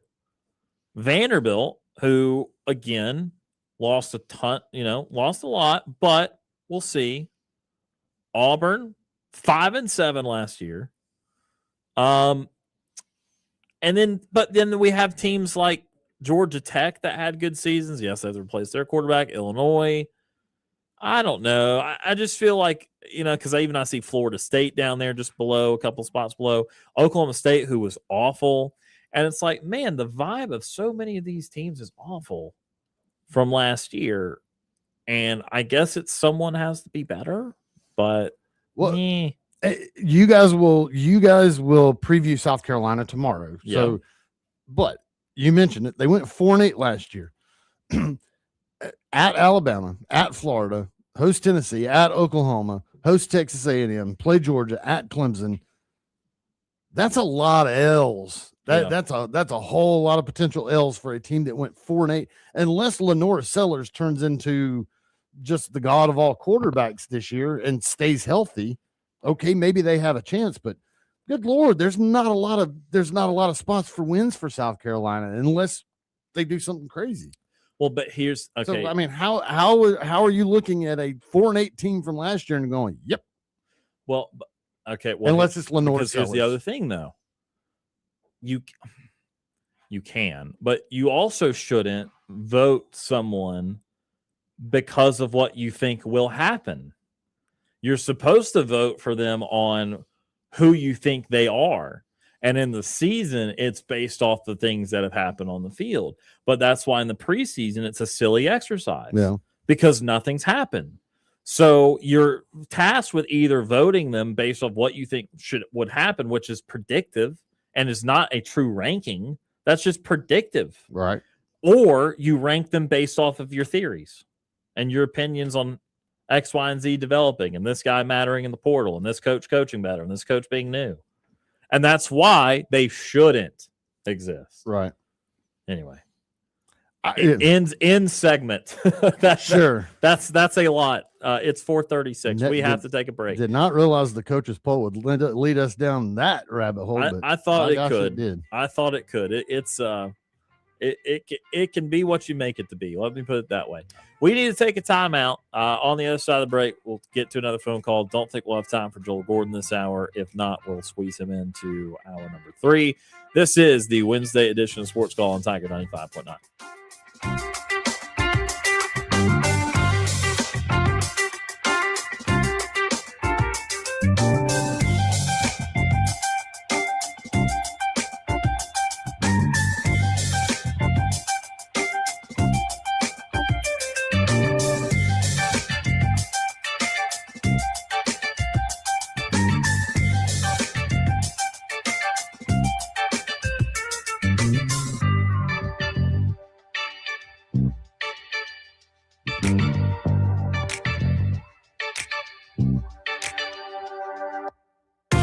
Sports Call is on the air weekdays from 3 until 6 p.m. If you are currently driving in a 4-door sedan, roll up the windows and turn up the radio. We're Auburn's first and Auburn's favorite sports talk show. Weather brought to you by Auburn University Credit Union. Looking for the best credit card rate in town? The rate on Auburn University Credit Union's MasterCard starts at 7.9% APR. That's right, 7.9% APR. For more information or to apply, visit one of their 3 locations or myaucu.org. Annual percentage rate. Auburn University Credit Union is an equal opportunity lender. High temperatures today will be in the upper 80s, maybe squeezing out to 90 degrees in a few spots. We'll see a few showers and thunderstorms around. Not everyone getting wet, though. About 25 to 30% of the area seeing a little scattered shower or storm. Lows will be in the low 70s overnight. Tomorrow, most of the area should return to at least 90 degrees. We'll see a good helping of sunshine again. A few isolated showers and thunderstorms, but only about 20% of the area seeing them in the afternoon hours, and lows dropping again into the low 70s. I'm Ryan Lavoie for your Tiger Communications weather update. From the very beginning in 1907, Auburn Bank's mission has been to promote our community, see businesses flourish, and improve the livelihoods of local citizens. We have operated a simple and straightforward business model built on a foundation of sound business decisions and a caring response. Our local team stands ready to discuss your financial needs and goals. Auburn Bank, champions of you. Member FDIC. Online at auburnbank.com. TK's convenience stores have a brand new look. That's right. Look for the red, white, and blue. It's Arco, American-owned top-tier gasoline, now at select TK's locations. Need great gas at a great price? TK's and Arco have you covered with the best price gas in town. American-made fuel for you and your family. So roll into your neighborhood TK's today, where TK's and Arco are as American as apple pie. Are you looking to buy or sell land in the Southeast? Southeastern Land Group is here for you. With over 20 years of experience, we specialize in farms, ranches, timberland, hunting properties, and recreational land. Whether you're a seasoned investor or a first-time buyer, our expert team offers personalized service every step of the way. From listing to closing, we make the process simple and smooth. Ready to make your move? Visit selandgroup.com and find your perfect piece of land today. Southeastern Land Group, your trusted partner in land sales. Hey folks, dinner time just got a whole lot easier. Swing by Waldo's Chicken and Beer on South College Street and grab the family meal deal. We're talking a whole bucket of bird, plus those famous cheesy biscuits, fresh coleslaw, and 2 sides. Go creamy mac and cheese, collards, potato wedges, whatever feeds your flock. And hey, make it a Thursday thing. It's kids' night at Waldo's. Bring the family, hang on the patio, play a little golden tea, while the grown-ups kick back with a frozen Waldo Rita. Good food, happy kids, and a little time to relax. What more could you ask for? Waldo's Chicken and Beer, South College Street in Auburn. The summer heat is here, and the best way to make sure you stay cool all season long is to give May Refrigeration a call. When your AC goes out or needs maintenance, May Refrigeration's technicians are trained and equipped to handle anything that comes their way. And don't forget, it's never a bad time to get your heating system checked, especially when you aren't using it. Give May Refrigeration a call today at 745-COLD. That's 745-COLD. So for quality customer service that you can count on every time, May Refrigeration, proudly serving the Auburn and Opelika area. Now back to Auburn's first and Auburn's favorite sports talk show, Sports Call.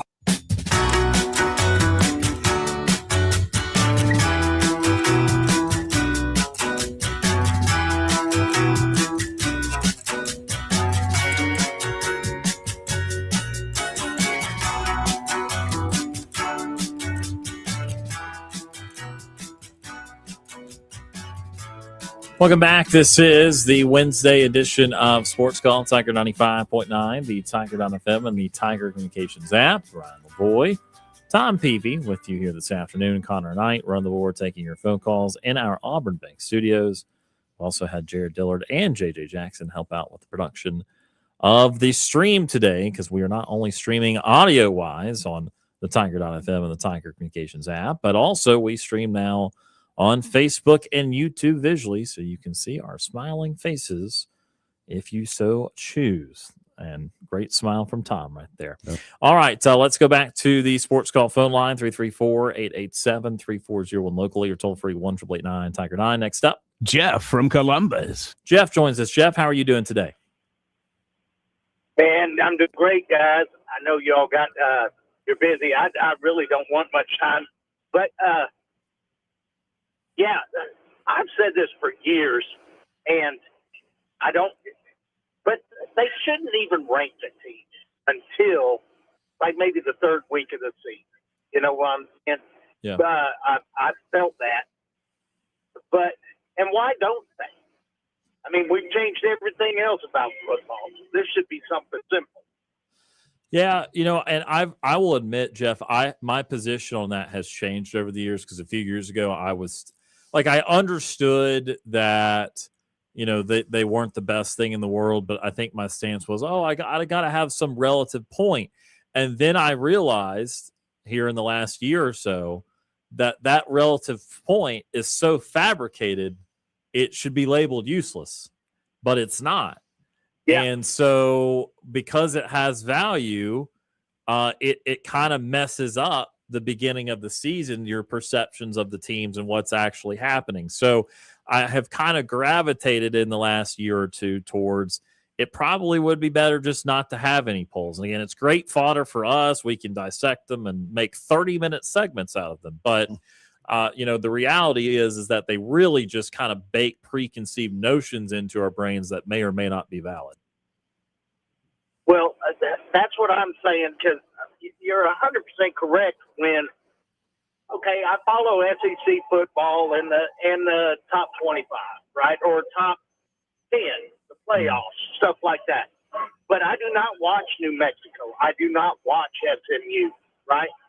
Right now, I believe Nebraska is a top 25 team, only because I saw it in the coaches' poll, right? Mm. And this is somebody that knows a little bit about football, right? I mean, is it just to get the fans excited to you know, and like you were saying, Florida, all of this is off of nothing, you know, a new coach. Yeah. And so it really does. An excellent point about Vanderbilt. If they just started, I mean, they got 2 losses. Granted, they didn't have, like you said, the big wins, but it sounds pretty impressive with the 2 losses they had. If they had started, if Georgia had those 2 losses, you know, they'd probably still be in the playoffs. Sure. You know, and so yeah, and I am really curious. I mean, granted, I think it does. It's kind of like what is it, Mel Kiper, when he does. I mean, for 6 months he does these draft picks and where everybody's going, and nobody goes there. He's never right. He's never right. But how much money and how much time does ESPN get off of that? You know, it gives us something to do, I guess. But yeah, it can very much sway somebody's opinion of a football team just because of it, and probably give a lot of people false hope. But I know you've got a lot of things going on. It's exciting when it gets this time of year, and as always, I'll be listening. We appreciate you, Jeff. That is Jeff from Columbus joining us on the Sports Call phone line. Well, and I also would add one more point to what he was talking about too, where I think it helps you make it for TV too. Because, okay, well, like LSU Clemson would have sold itself no matter what this year because of Lane Kiffin. Sure. But say Brian Kelly was back and just say it was like a standard, like LSU's always going to have a big name coach, but it's not Lane Kiffin in year 1 leaving Ole Miss and in game number 1. So LSU Clemson, I don't have numbers beside their names. Brian Kelly's coach instead. Dabo has been a dying dynasty. Well, that's a good quality game. It is. I want to watch it still. Does the average fan nationwide want to care, though? No, they want to be woken up if Dabo is actually having a big year or if he's 1 game away from getting fired. Right. And on the LSU side, same thing. Wake me up if LSU's 6-1 or 7-1 going to the Alabama game, or wake me up when Brian Kelly's about to get canned. But now if I can stick the numbers beside their names and say it's a top 25 matchup, well, I need to watch that. Right. If I don't care about a top 25 matchup between an ACC and SEC school, what do I care about? You know? And so that, and even for a ranked, unranked matchup, okay? Well, let's just say it is, I don't know what the best example would be. I don't know, Oregon, Boise State. Okay. A neutral person. I just have Oregon, Boise State, and I have no other context, and it's week number 1. It's not Chris Peterson's Boise anymore. I mean, Oregon should win the game. I'm not going to watch it. But you tell me, Oregon's number 2. So this is a big deal. Number 2 team in the country's playing. And Lord forbid Boise score first or be down 3 at half. Right. Oh, man, the number 2 team's fighting a little bit. Yep. Here we go. Need to tune into that. But, you know, if it was just not number here, Oregon versus Boise, Oregon up 3 at half. I might check in if it's 1 possession game, 5 minutes left. It still wouldn't really alert you. But that number beside their name, something juicy's happening. Must check now. So it does a lot for the TV side of it too. And I would not be resigned to it never happening. I think it's possible that they would stop doing this, but it's not the most likely outcome because there are some business reasons why they do that. They generate more interest by just having the number, but by having those numbers, you generate some bias. Right. And that's the problematic part of it. We got 2 or 3 minutes left this hour, so obviously we will not be getting to Joel Gordon here to conclude the hour. Again, hour number 3, we're going to be discussing Auburn in the same way that we do these 16-team SEC previews. Again, obviously we talk Auburn every day. We did to open this program already, but we'll talk about ceiling and floor, big picture things, timelines, all that good stuff. Again, the manner in which we talk these other schools. With that in mind, we've gone ahead and put up on at SportsCall AU on Twitter, so we're on X, our page there, the poll for how many games will Auburn win in the 2026 campaign. I believe the options are the same that they've been for the other schools. Let me double check. Yes, they are. 4 or less, 5 to 7, 8 or 9, and then 10 plus. Those are your 4 options. So go vote on our at SportsCall AU X page. Again, we're planning on putting all the polls for all the teams up there. And again, Auburn just the next team to preview. But let me do one more bit of housekeeping on the top 25, because I did want to talk the SEC component of this. So we went through the teams. There are 5 top 10 teams from the SEC. 7 of the top 13 are from the league. And then overall, there are 9 top 25 teams with, again, Florida being 27th as number 10, South Carolina being 30th as number 11, Vandy at 33 is 12, Auburn at 34 is 13. So you could also kind of market it. 13 of your top 34 teams are from the SEC. And I'm double checking here. I know I read through the list. I do think that none of the other 3 got votes. So Kentucky, Mississippi State, and Arkansas could not conjure up a vote there. So again, be careful with it, but that's the preconceived notion of the SEC, that 13 of the top 35 or so teams in the country are from the league, 9 in the top 25. And again, 5 in the top 10, 7 in the top 13, all those key metrics. The Big Ten has 3 in the top 10. They've got Southern Cal 14, Michigan at 16, Penn State 17, Washington at 19. So that is, 7 of the top 19. And then additionally, they got Iowa at 22. So they got 8 ranked teams. SEC's got 9, Big Ten's got 8. Not hard to see why they are trying to, again, control the sport right now with 17 of the top 25 perceived teams in the country, plus, again, a few other stragglers. No group of 6 teams ranked in the preseason. The closest to being ranked out of the group of 6 is, I believe, Boise, with 24 votes to be ranked. UNLV not far behind with 17. That will do it for us for hour number 2 of the program. Coming up in hour number 3, we will preview, of course, the Auburn Tigers. We'll do that for the whole next month, but we'll do it in the particular way that we've been doing with all 16 SEC schools next. This is the Wednesday edition of the Sports Call on Tiger 95.9.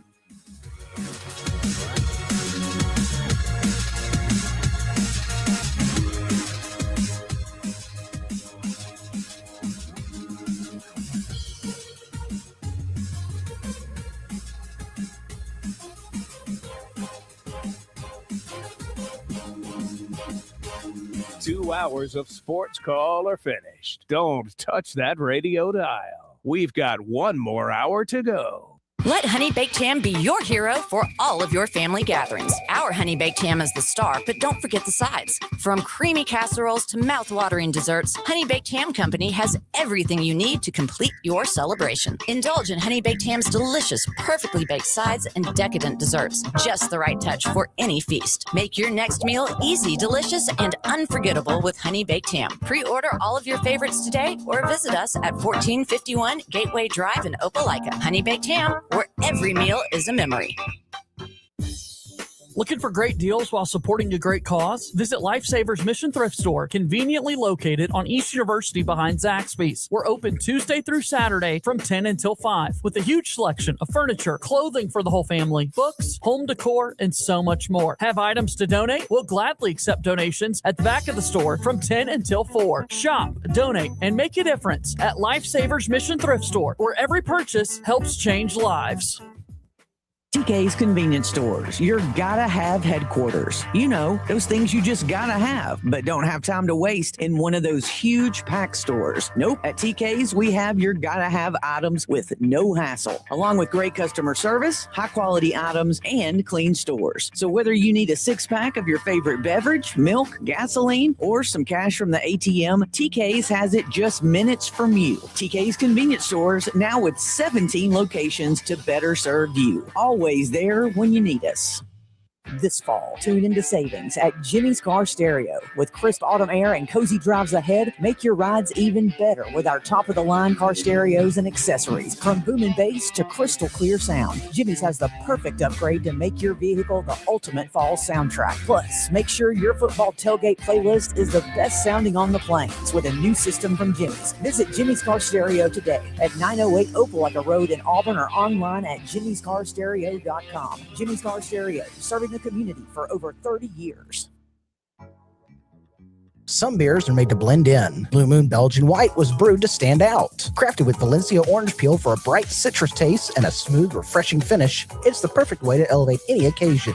Served best with an orange garnish, every sip brings out its signature flavor. Whether you're unwinding after work or gathering with friends, reach for something a little brighter. Blue Moon Belgian White. Made brighter, please enjoy responsibly.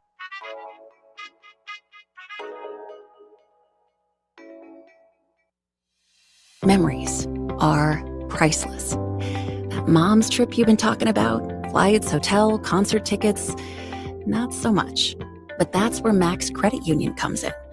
Whether it's a weekend getaway with friends, front row concert tickets, or finally taking that trip without the kids in tow, Max has lending tools to help make it happen. Go make the memories. We got the rest.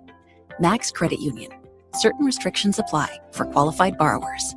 Looking for a new fitness home? Look no further than Tiger Iron Gym in Auburn. Our fitness area spans over 20,000 square feet, providing ample space for all your workout needs. Featuring an AstroTurf training area, an extensive range of cardio equipment that will get your heart pumping, and we are one of the largest 24-hour free weight gyms in America. Worried about parking? Don't. We have you covered with tons of parking spaces so you can focus on your workout. And we are open 24 hours a day, 7 days a week, 365 days a year to fit your busy schedule. Plus, we're locally owned and operated, not some big corporate gym. And you can experience all of this for just $29.99 a month with no contract. Join us today and take charge of your fitness goals. Tiger Iron Gym, South College Street in Auburn. It's heating up at Suns Ford in Auburn with the hottest sale of the year. Now's the time to save big on a huge selection of new Ford trucks, SUVs, and cars. Whether you're looking for a rugged F-150, a family-friendly Explorer, or a fuel-efficient Escape, you'll find incredible deals waiting for you. Don't let these summer savings pass you by. Visit Suns Ford in Auburn today or shop online at sunsford.com and pick the Ford you've been wanting at a price you'll love. Suns Ford in Auburn, where the hottest deals of the year are happening now.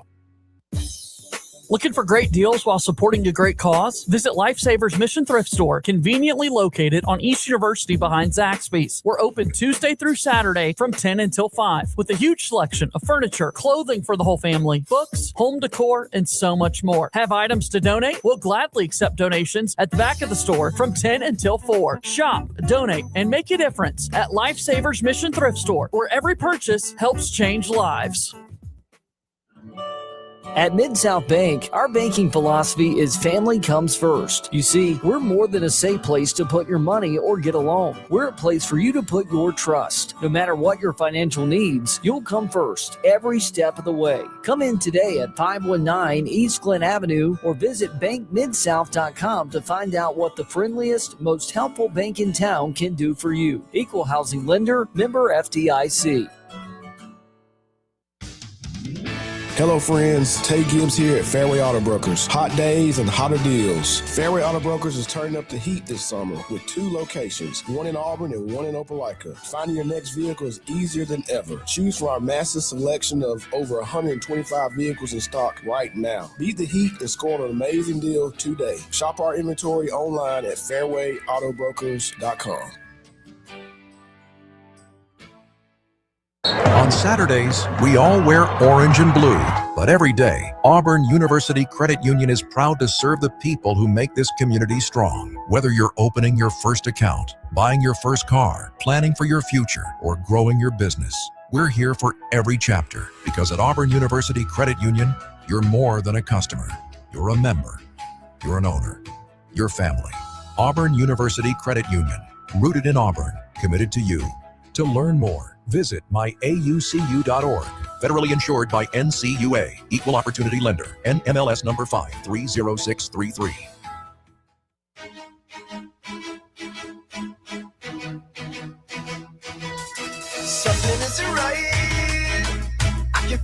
Weekdays from noon until 3 p.m.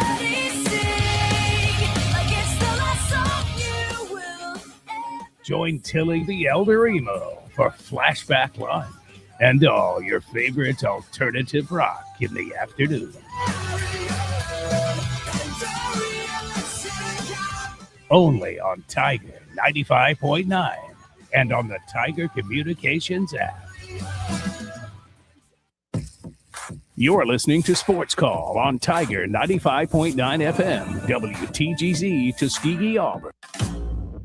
This is the Tiger Communications Sports Report brought to you by Auburn University Credit Union. I'm Jack Myrick. Back in March, Avery Glenn, a junior on the Auburn equestrian team, was named the 2026 Southeastern Conference Equestrian Scholar Athlete of the Year by the league. The honor is the first for Glenn and Auburn's third in program history. Glenn is marketing major with a 3.91 grade point average and competes on the jumping seat side for the Tigers. Academically, she is an NCEA first-team all-academic honoree as well as NCEA academic honor roll, an SEC Academic Honor Roll member. In competition, Glenn posted a record of 19-5-0 at the time of the award with a 10-2-0 record on flat and a 9-3-0 record in fences. The Atlanta Braves on Sunday night acquired veteran starter Tyler Mahill from the San Francisco Giants. The Giants received minor league pitcher Anthony Molina in the deal. Mahill has posted a 5.13 ERA in 18 starts for the Giants this season. Last season, Mahill posted a 2.18 ERA and has a career 4.19 ERA in 160 outings. And in another move by Atlanta, Braves acquired left-handed reliever Brent Suter from the Los Angeles Angels for infielder Nacho Alvarez. Suter has a 4.12 ERA in 63 and one-third innings for the Angels this season. Suter is another veteran arm in the bullpen for the Braves. Suter has a career 3.62 ERA in 10 seasons in the majors. The Braves are currently preparing to continue their division series against the Marlins tonight, and you hear all the action on AM 1230 WAUD. I'm Jack Mark, and this has been your Tiger Communications Sports Report brought to you by Auburn University Credit Union.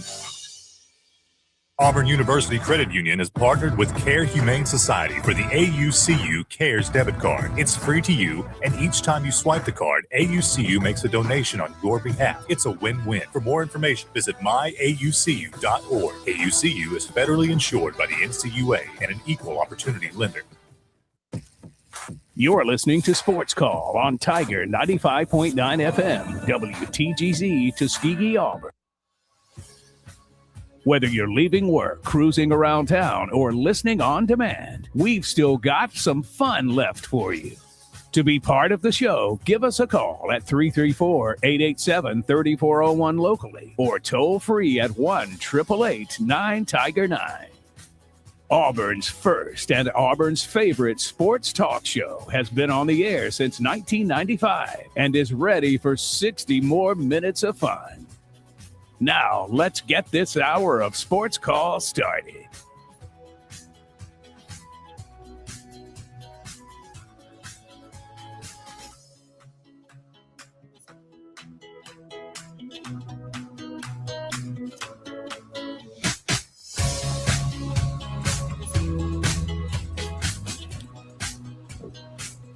Third and final hour of Sports Call beginning right now. Tiger 95.9, the Tiger.fm, and the Tiger Communications app. Ryan Lavoie and Tom Peavy with you here in our Auburn Bank studios. Got Connor Knight running the board and doing a little stream work now for us as we continue on in hour number 3. All the ways to listen or watch. Again, Tiger 95.9, Tiger.fm, which is the website. And the free-to-use Tiger Communications app. You can listen after the fact on the Sports Call podcast. And, again, on YouTube and Facebook at Sports Call Auburn. Also on our X page at Sports Call AU, we put the poll out there. Go vote. How many wins will the Auburn Tigers have in 2026?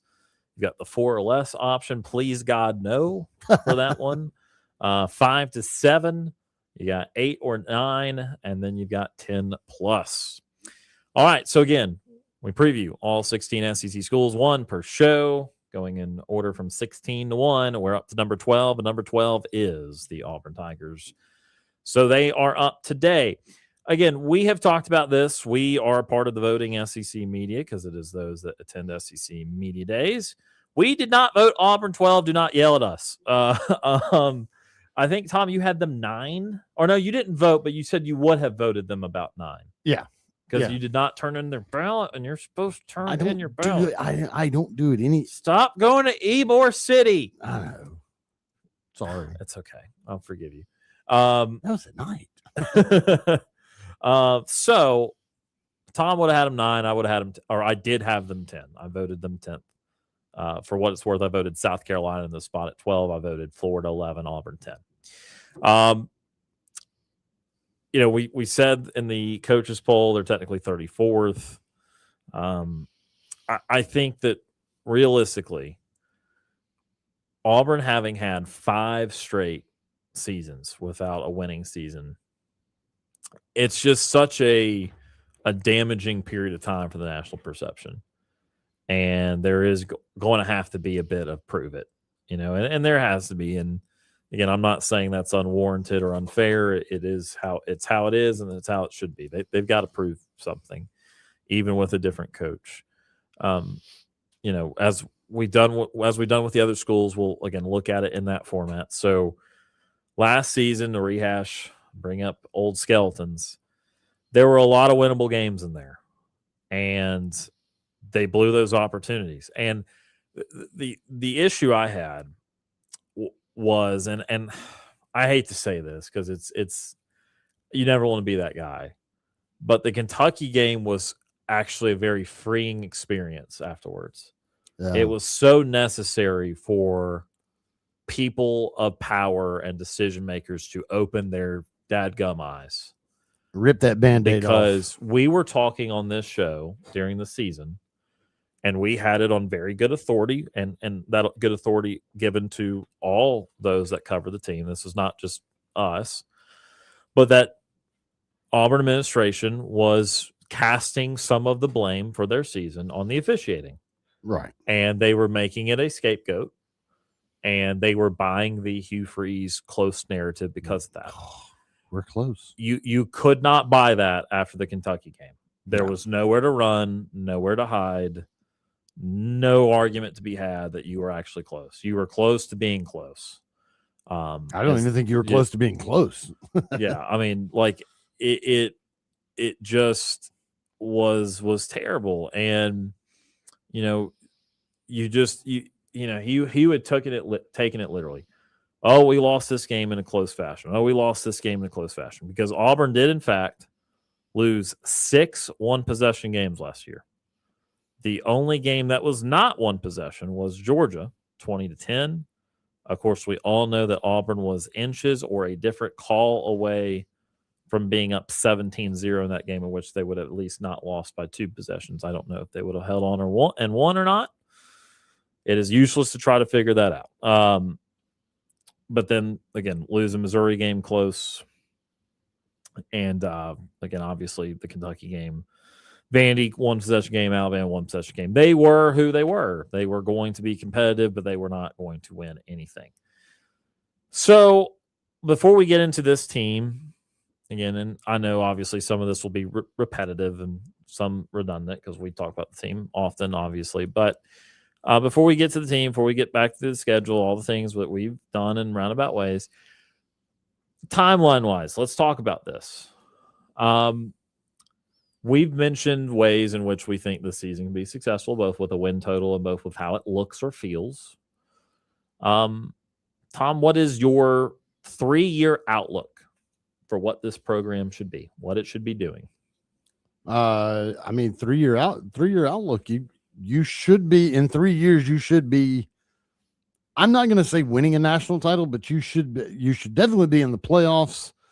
And I mean, you need to be kind of up there at the top of the playoffs. You don't need to be after year 3. You don't need to just be like, thank God we got in.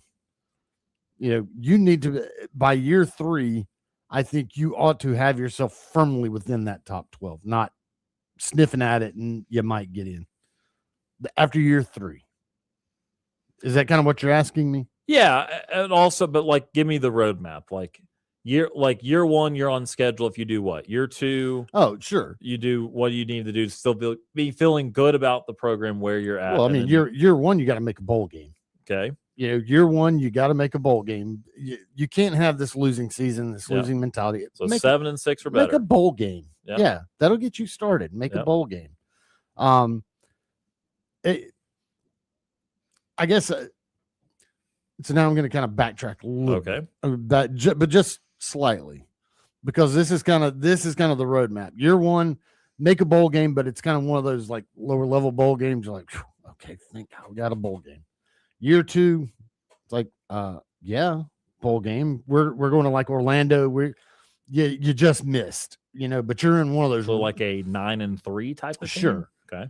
But you got one of the really good bowl games. Year 3 is you make the playoffs, or you're in one of those bottom playoffs on year 3. Okay.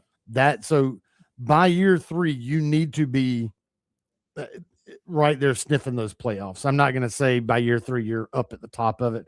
That would be 4, 5 if your normal progression keeps going. So year 1, just please make a bowl game. Year 2, you're in a solid bowl game. Year 3, you're flirting with or in that 11 to 12 spot. And then after that, you should be golden, because then you're actually giving yourself a legit chance at a national title. If you can keep that pace and climb that ladder to where you're at right now, then that will actually give you a chance to be nationally relevant and nationally competitive. So one thing you did not do there, which I appreciate, because I think that it opens itself up for criticism, and I've never really thought that way. It's one of those additive things. You never once said anything about a record against a rival. You never once said anything about an Alabama or Georgia record. And look, we all acknowledge we want to beat Alabama and Georgia, but there is not a particular win-loss total that makes you happy if you don't know where you stand nationally. Because what is it to beat Alabama and Georgia if you're 8-4? Maybe it saves you for a little while. But I'm saying in year 3. Obviously, sure. if you do that in year 1, I don't care what the record was. But the long-term goals have nothing to do with them. You'll have to beat them sometimes. Sure. Inherently, you can't make playoffs if you just go 0-2 across the board. And I think that's kind of my mentality. Right. Sure. If you're going to get to the 10-win pedestal, you're going to end up having to beat either Georgia or Alabama to get there. So it's kind of a given. So I know my it's mentality. Implied. Right. I know that part is implied, but it's also not stated to where it's like, well, man, I mean, we could go 10-2, and make the playoff. But we keep losing to Georgia and Alabama. So I hate myself. It's like, well, that would not be fun. Right. I'm not saying it's fun. And ultimately, if that happens, and we would all sit here on this radio station, it was like, man, that 10-2 feels so good. But yeah, dadgummit, we just can't beat Alabama. Right. At home again, all of a sudden, the magic that we had in Jordan-Hare Stadium against Bama is gone, and we can't even beat them at home. Right. But again, ultimately, the focus is on where you are in the country. And where you are nationally. As it should be. Right. That's what it should be. So, and I look at it in a very similar fashion to what you said. I mean, year 1, there's a lot of acceptable things. I mean, 7-5, good, hearty 7-win team protects you from having a losing record going into your bowl game or after your bowl game. 8-win team, you feel really good. 6-win team, but you just destroy Purdue or somebody in a bowl game, which I don't even know they'd get the bowl game, but you know what I mean? Sure. Referencing the Nashville bowl game there. Okay, not optimal, but it was better than any of the last 5 years. You win a Florida game or something, so you have a big moment at Jordan-Hare. Those things in a winning season all can lead you down. Heck, again, also a 6-6 where you score like 33 points a game. Sure. But then you just accidentally have a couple awful defensive moments, like Right. those type of things. Like, okay, not the goal, but better, on the right track. Let's go on to year 2. And speaking of year 2, I think it's about what you said. Again, I think there is some reference point to what actually happens this year, because I want to say 8 or 9 wins would be good. But if they win 8 this year or 7 this year, well, then 8's like a little bit better, But if you win 7 or 8, you're more tempted to say, oh, they should probably win 9 next year, like that sort of thing. So 8 to 9, given on where they are, who they are, because 8 wins puts you ranked, 9 wins puts you top 15 to top 18, Right. usually. And then that next year, I'm with you that look, it's not if they don't do this, goal is just fired. Okay. I'm not saying they have to make the playoff, but they do have to be in the conversation. If they fall short, we're not going to be fire goalish. Fire everybody. But the perfect world outline is that, yes, in year 3, you make the playoffs. And in this timetable of college sports, you have flipped probably 90% of your roster by year 3. Like if you think of it that way. Now, is it everyone you want and exactly the way you want them? Not necessarily. But you don't retain enough players to say the 4 and 5 year plan, which is what Hugh Freeze was really shooting for. And by the way, he could have gotten year 4, he still would have failed. That kind of thinking, that's why I asked you 3-year timeline. If we did this show 10 years ago, I would ask you a 4 or 5 year roadmap. But that's just not what the guarantees are anymore. And, Freeze got into year 3. He didn't finish it because it was so damn bad. But he got his 3rd year, even with 2 losing seasons. And, it didn't go anywhere. So goalish, unless he's having just 2 awful, awful seasons, he'll get year 3 pretty much no matter what. Yeah. This is the other thing. And I know we were just talking about year 3, but, also part of that climbing that ladder and, making those progressive steps is something that we've talked about so much, is that proof of concept. And then you're like, well, you can't go 3 years without a proof of concept. Well, we just did. Yeah. We just went 3 years of a coach where there was never a proof of concept. So please, just from at least year 1, give us that proof of concept that, yes, this offensive system is going to work in the SEC, and you progress that forward. And then also along those same lines, which, again, it kind of goes without being said, if you're going to have 9 and 10 win seasons in year 2, year 3, or whatever, then yeah, you are retaining players. But that's also the other thing.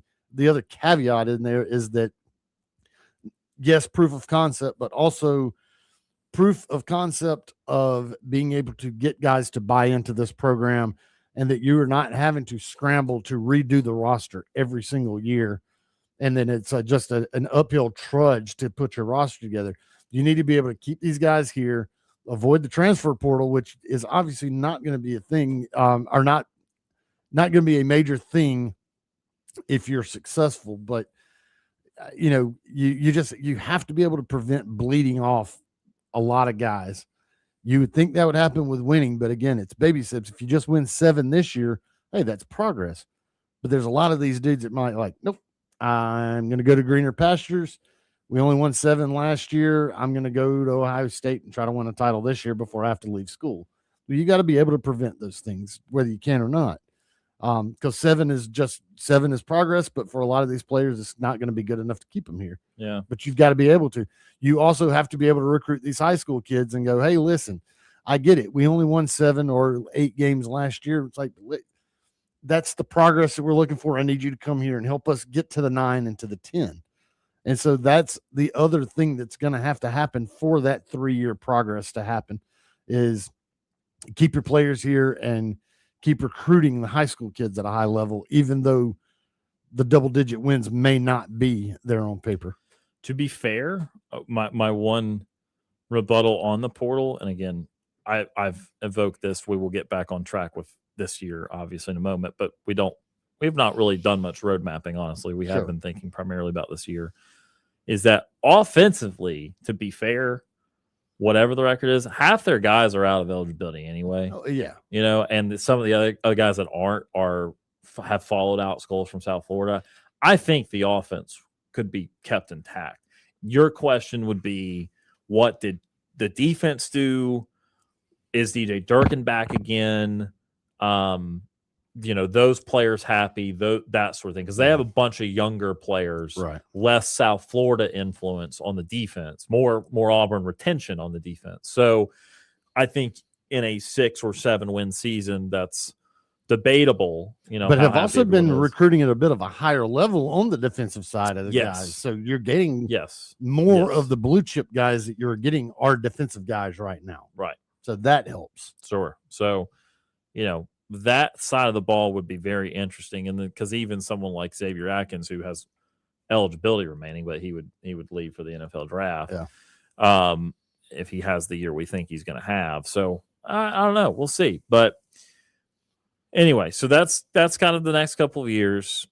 Again, when we do that with several of these programs, especially the ones that are with new head coaches, right. where their roadmaps, where we think they should intend to be 2 and 3 years down the road. We'll do it with Florida when we get there in a couple of days too. But all right, so roster wise, and then we'll take a break. We'll come back. We'll do schedule, ceiling, and floor, that sort of thing. Roster wise, well documented.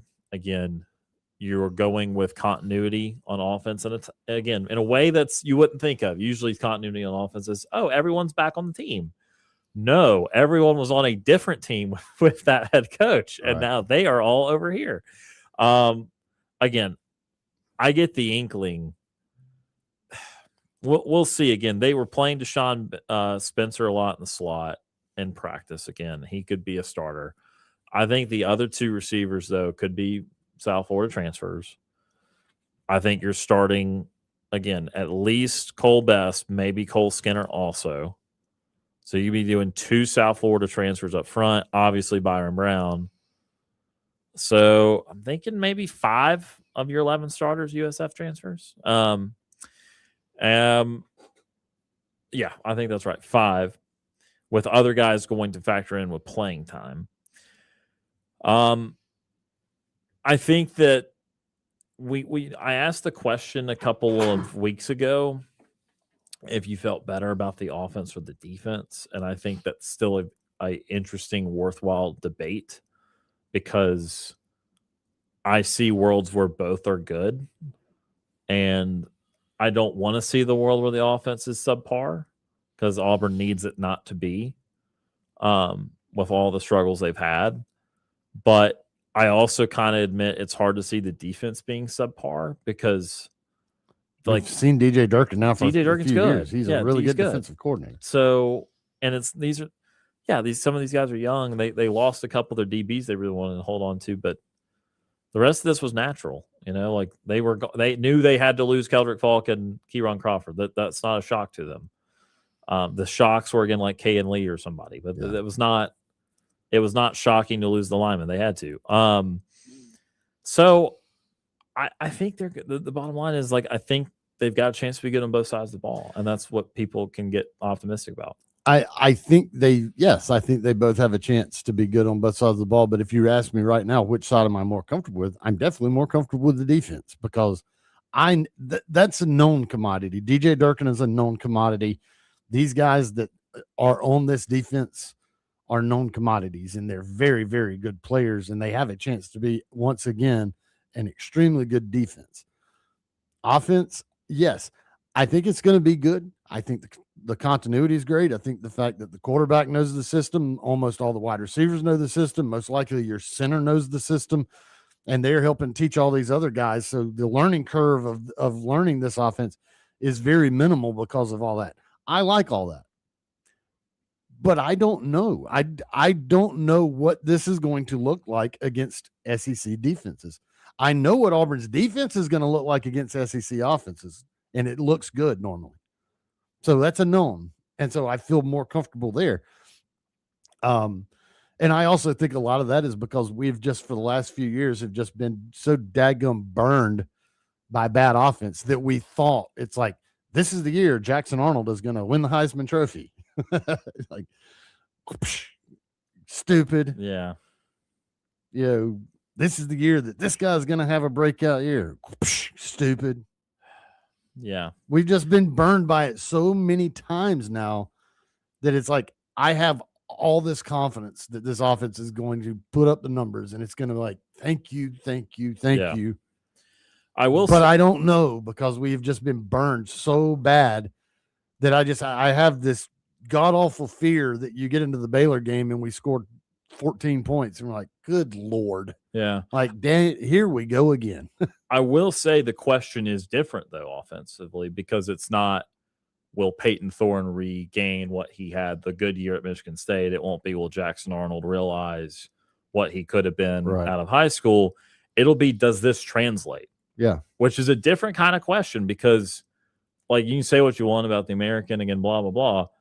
These guys have proven more in collegiate football than any of those guys did. Yeah.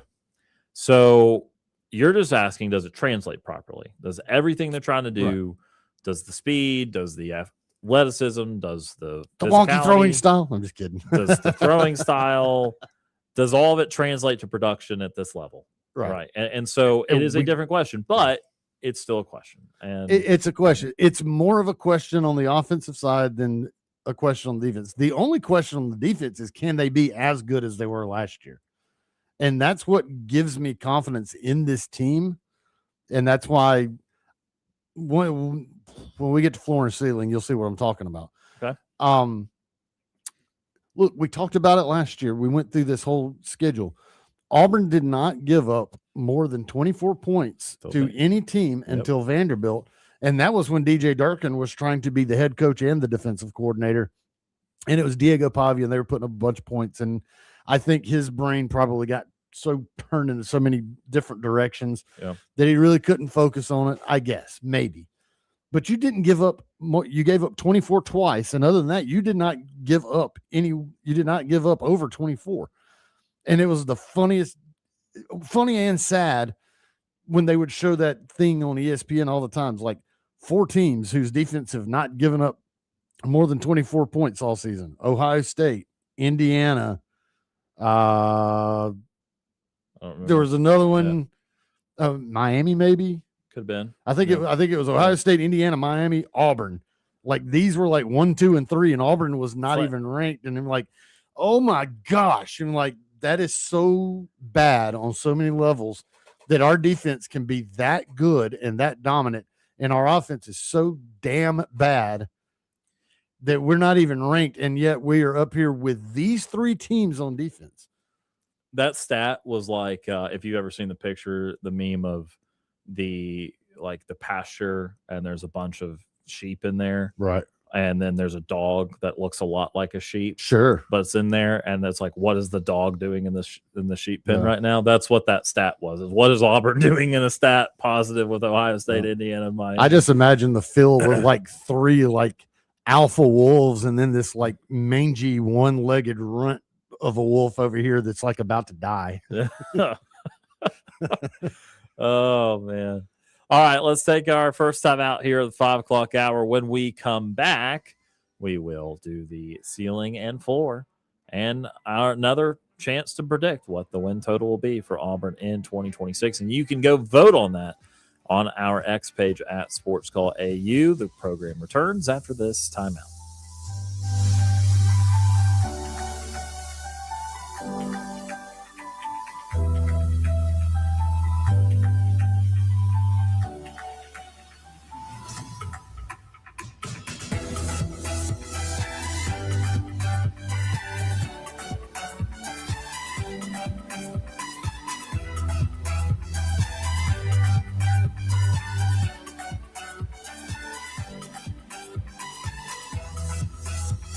Want to call into the show? Send us your thoughts via email. You've got mail. SportsCall@thetiger.fm.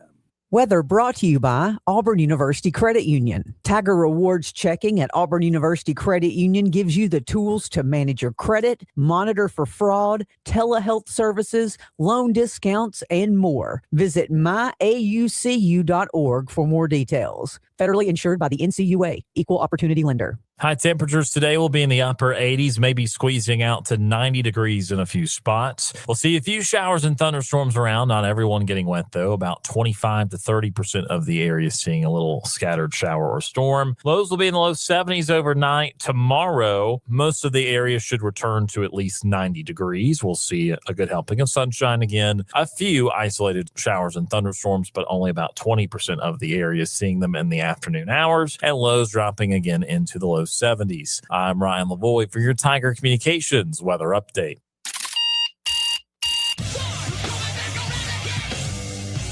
Weekdays from 6 a.m. until 10 a.m.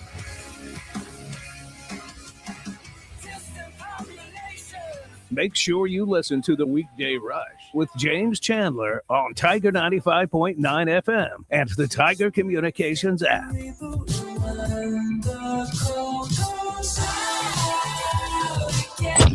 Good morning, my neighbors!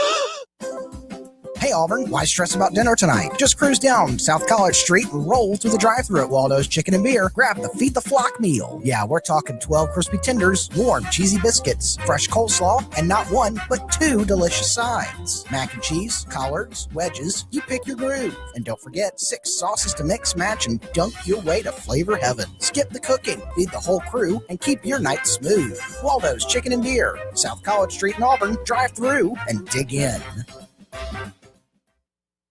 In a world meant for everyone, what if you built a career just for you? A construction career offers new possibilities and the freedom to create your next adventure. A construction career brings new puzzles and exciting challenges every day. One made from your own blueprint, where no 2 days are the same, because the right fit isn't found. It's custom built. Custom build your career at GoBuildAlabama.com. Sponsored by the Alabama Construction Recruitment Institute, the Alabama Broadcasters Association, and this station. This is Andy Burcham, voice of the Auburn Tigers, and you're listening to Sports Call on Tiger 95.9.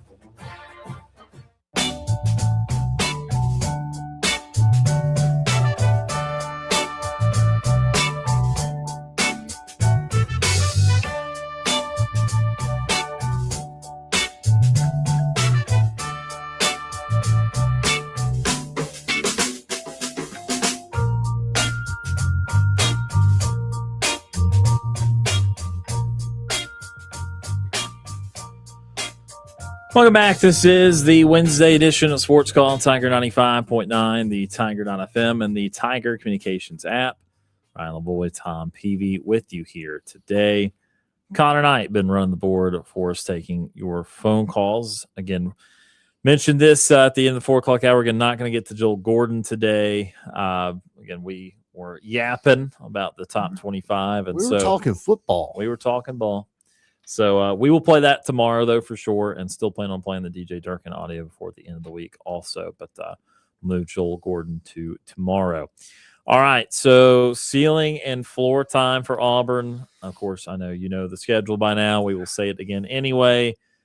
Baylor and Atlanta a month from now, 31 days, is when they will kick things off there. Southern Miss and then Florida at home. Vanderbilt for homecoming in game number 4.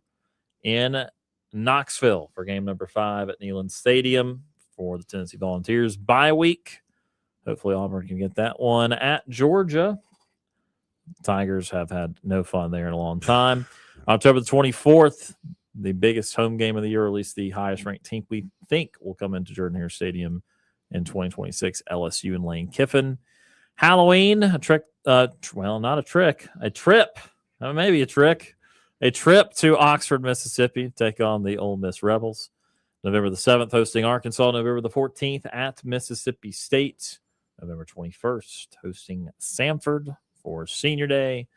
And the Bowl of Iron for November the 28th. Obviously, the Iron Bowl in Tuscaloosa doesn't help your chances there, but we shall see. Again, I know we were asked about, does Alabama and Georgia ever get, moved back to one being at home, one on the road? Again, I just don't think that's going to be happening. I don't think it is either. That's not in the works right now. So, want to start? You got to do what you got to do. Yep. I do want to start with my floor. Okay, floor. Floor 3-9. Okay, whoa. Well, and it's just I know I'm not saying it's wrong. I'm just well, going, I mean, well, yeah, well, but the thing is, we'll say what our predictions are, right? But 3-9 because I look at if you lose to Baylor, and listen, I don't know how good Baylor's going to be. DJ Lagway is their quarterback. Yeah. Maybe he lights it up. Maybe, maybe this offense of Auburn's is not what we think it's going to be. And maybe the defense is taking a step back and all of a sudden you're like, oh crap. So, the Baylor game, not a given. I think Southern Miss is a given. If you lose to Baylor, then I'm not going to be very confident about Florida. I'm not going to be confident with Vanderbilt. I'm definitely not going to be confident at Tennessee. I'm not confident at Georgia anyway. I'm not going to be confident with LSU. I'm not going to be confident at Ole Miss. I will be confident hosting Arkansas, but I will not be confident going on the road at Cowbell City with a very good quarterback if he's still healthy. I would be very confident with Samford, but I would not be confident with Alabama. And so that would just be 3 wins. So that Baylor game, it would set the momentum in the bad trend if you lose that. Yes, you could lose it and bounce back, but in my head, if you lose even to Baylor, then I'm like, okay, I don't know who else we can beat on the schedule. Do I think that's going to happen? Of course not. But yeah, we're talking floor, absolute worst case scenario. Like, oh my gosh, burn the city down.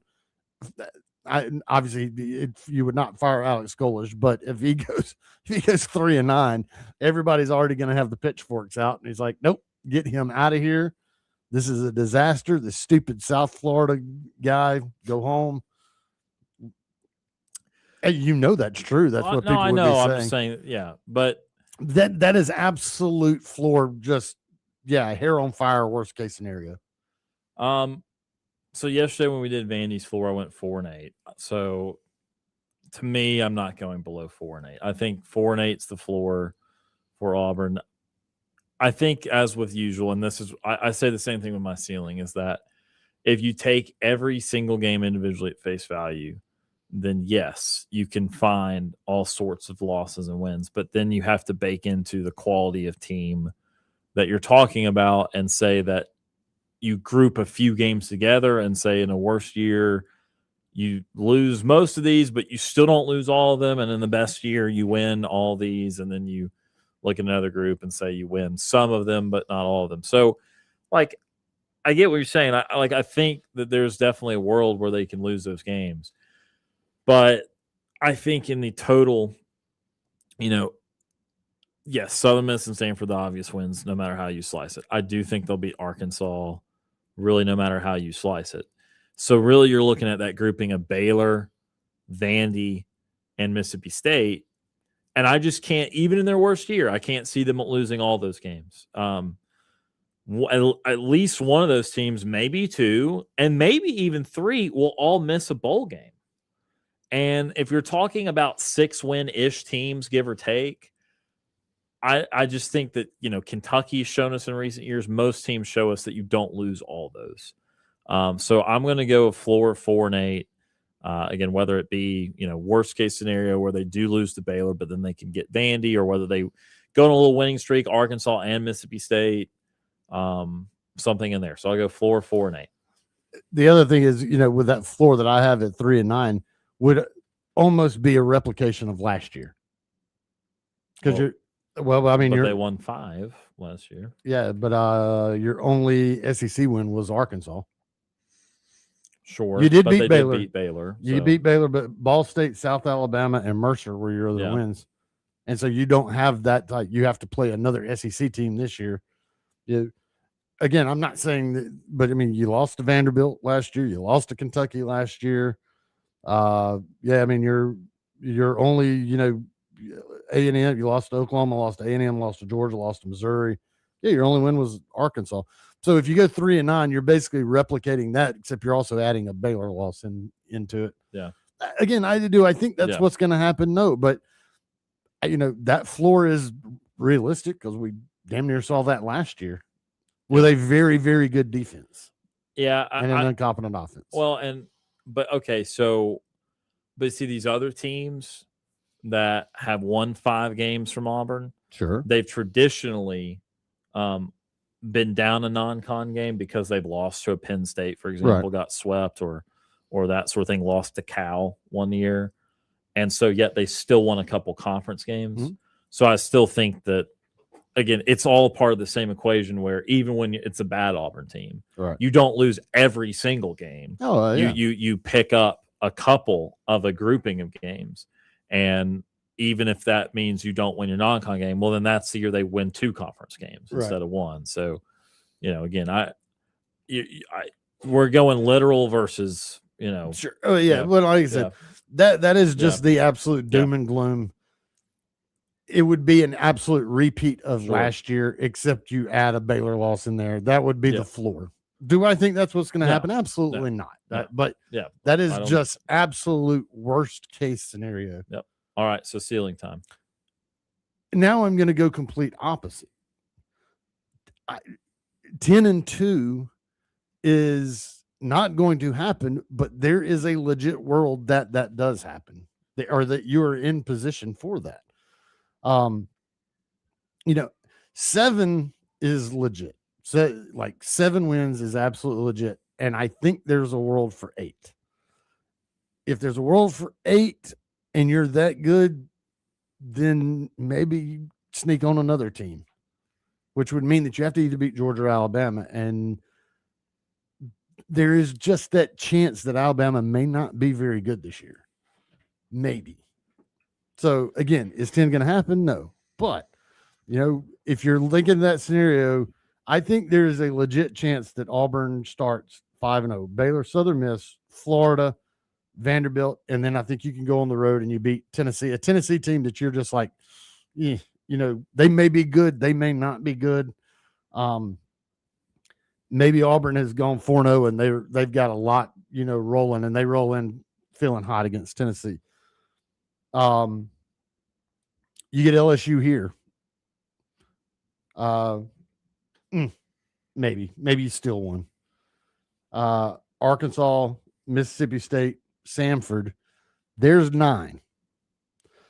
Now, that leaves you, can you snag one at Ole Miss? I think that's potential. Can you snag one Alabama? That gives you 10. It sounds completely unrealistic, but if you start 5-0, it feels like you put yourself in a position where maybe you're actually a lot better than we realized, and you can steal one of those games. Again, do I think that's what's going to happen this year? Absolutely not. But we're talking about ceiling. Yeah. And ceiling, it's a super, super high ceiling, very lofty, but if things work out, you could see 10. Vanderbilt did it last year. Why not? Yeah. We're just going to stay one off on both sides of it. Okay. I'm confining it to, the 4-8 side on the bottom. I'm going 9-3 as the best case. On the positive side of it, I am still of the opinion that there's too much of a chasm to get either the Georgia or Alabama game done on the road. I just don't think those are happening. Sure. And as I've said before, I'm going to be the wrong person to predict the day that Auburn does get wins there, because I'm so jaded with the way they have performed, because they have given them hell in Jordan-Hare, even if coming up short, but they have done little to nothing of consequence in both buildings for 15 years. So I think those are 2 losses. And then I think that the third loss, I do think, again, I've grouped games, and at Tennessee, at Ole Miss, and host LSU, one of those 3, even in your best year, you're losing, because that's what's happening with these SEC teams. Right. And at 10-2, Auburn makes the playoff, and I just don't see them as that they're being their ceiling in year number 1, coming off of all these lost seasons and changing everything up, and having this boom year in this conference, and everyone wants to go on the Indiana plan when they won 11 in year 1 and win the title in year 2, and that's just so far out of left field. Like, trust me, I'll not be going above 9-3 for Florida ceiling. I won't be going better than, like, this is, it's the practicality of the league. And I'm not trying to be one of those ESPN people pushing for their product, which is the SEC, but that it is a depth problem.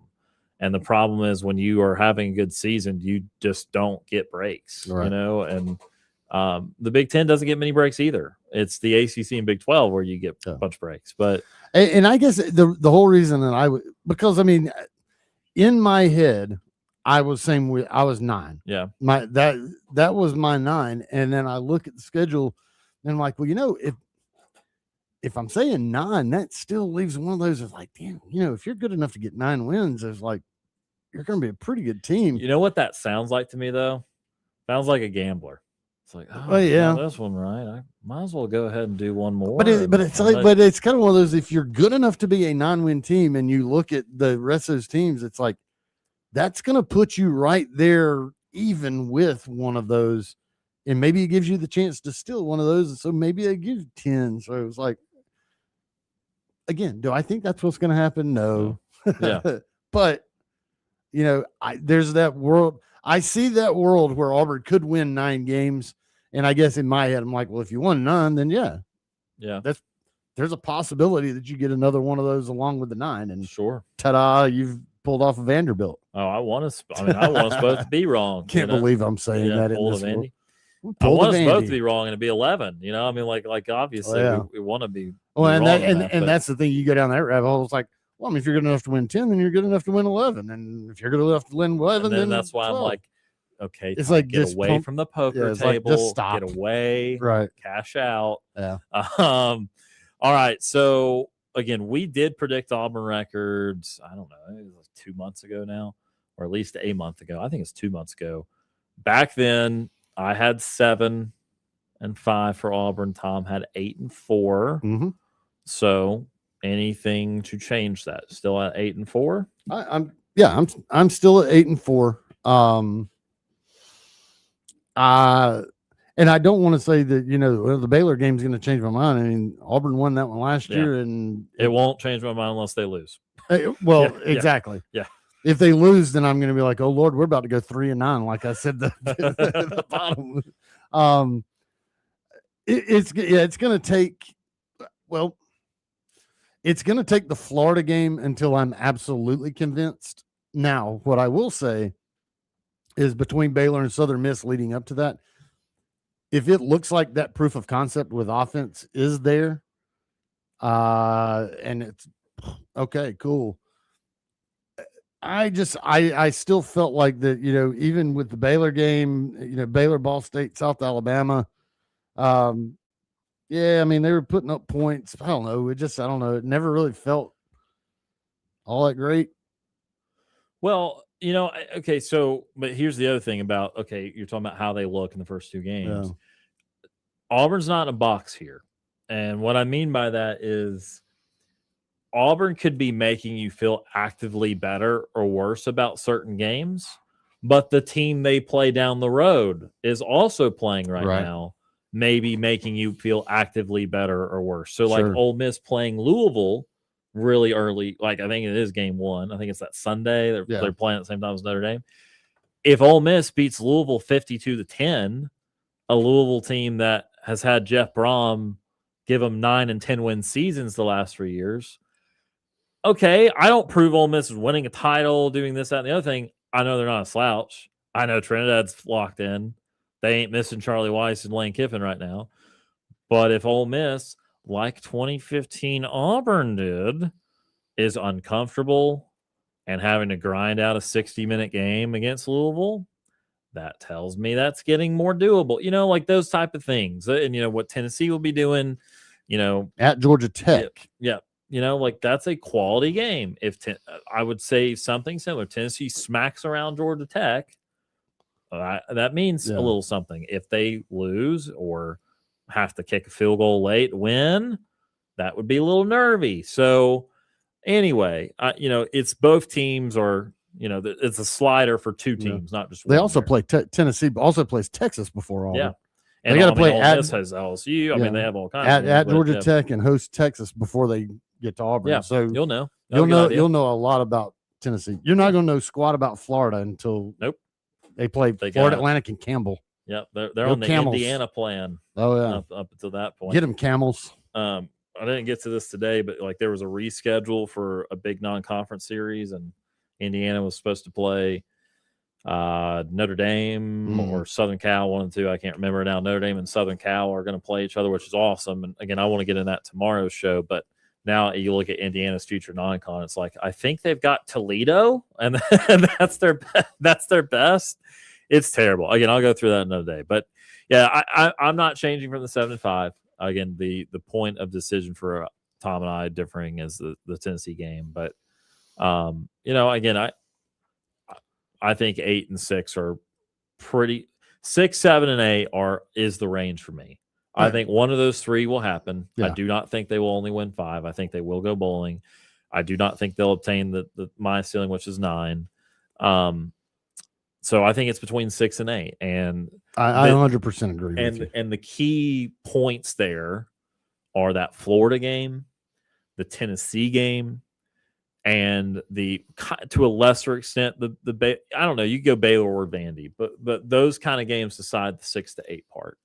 Now, obviously, okay, you upset, Ole Miss or something after having lost to Florida earlier, like that can happen, right? But if you're just looking pretty simple version of it, then if you lose your October slate of Georgia, LSU, Ole Miss, and you lose the Bama game, so that's 4 losses. So now we're in our 8-win range. Now it's about Tennessee, Florida, and Baylor or whatever. Then that's your 6, 7, or 8, depending how you go through there. So that's where we're at. It has not changed. I think a month out, so let's say I don't think anything's going to happen for that to change unless there's something big out of camp happens that that would be negative. So do not want any of that to happen. No. So yeah, I mean I asked the question 2 months ago, would we end up changing? And no, we're not changing. Tom's still at 8. I'm still at 7. I'm not changing my mind until I actually see what this product looks like on the field. Fair enough. All right, so that's going to about do it for us here today. Again, tomorrow we'll get to that Joel Gordon interview that we did not get to today, or that press conference, I should say, from yesterday, as fall camp has officially, or fall practice has officially began. We will also get to, we'll talk the number 11 team in the SEC media South Carolina ranking, which is South Carolina. We'll get to that. We'll have much more for you. And again, we appreciate our entire audience, whether it be visually or audio-wise. So, again, that will do it for us here today. Tom Peavy, thank you for being here today, sir. We'll see you again next week. Absolutely. I enjoyed it. That does it for us here on this Wednesday. Big thanks to Connor Knight for running the board and taking phone calls. And as always, we appreciate all those that tuned in and called in. For Connor Knight and Tom Peavy, my name is Ryan Lavoie. Enjoy the rest of your Wednesday, and we'll talk to you again tomorrow.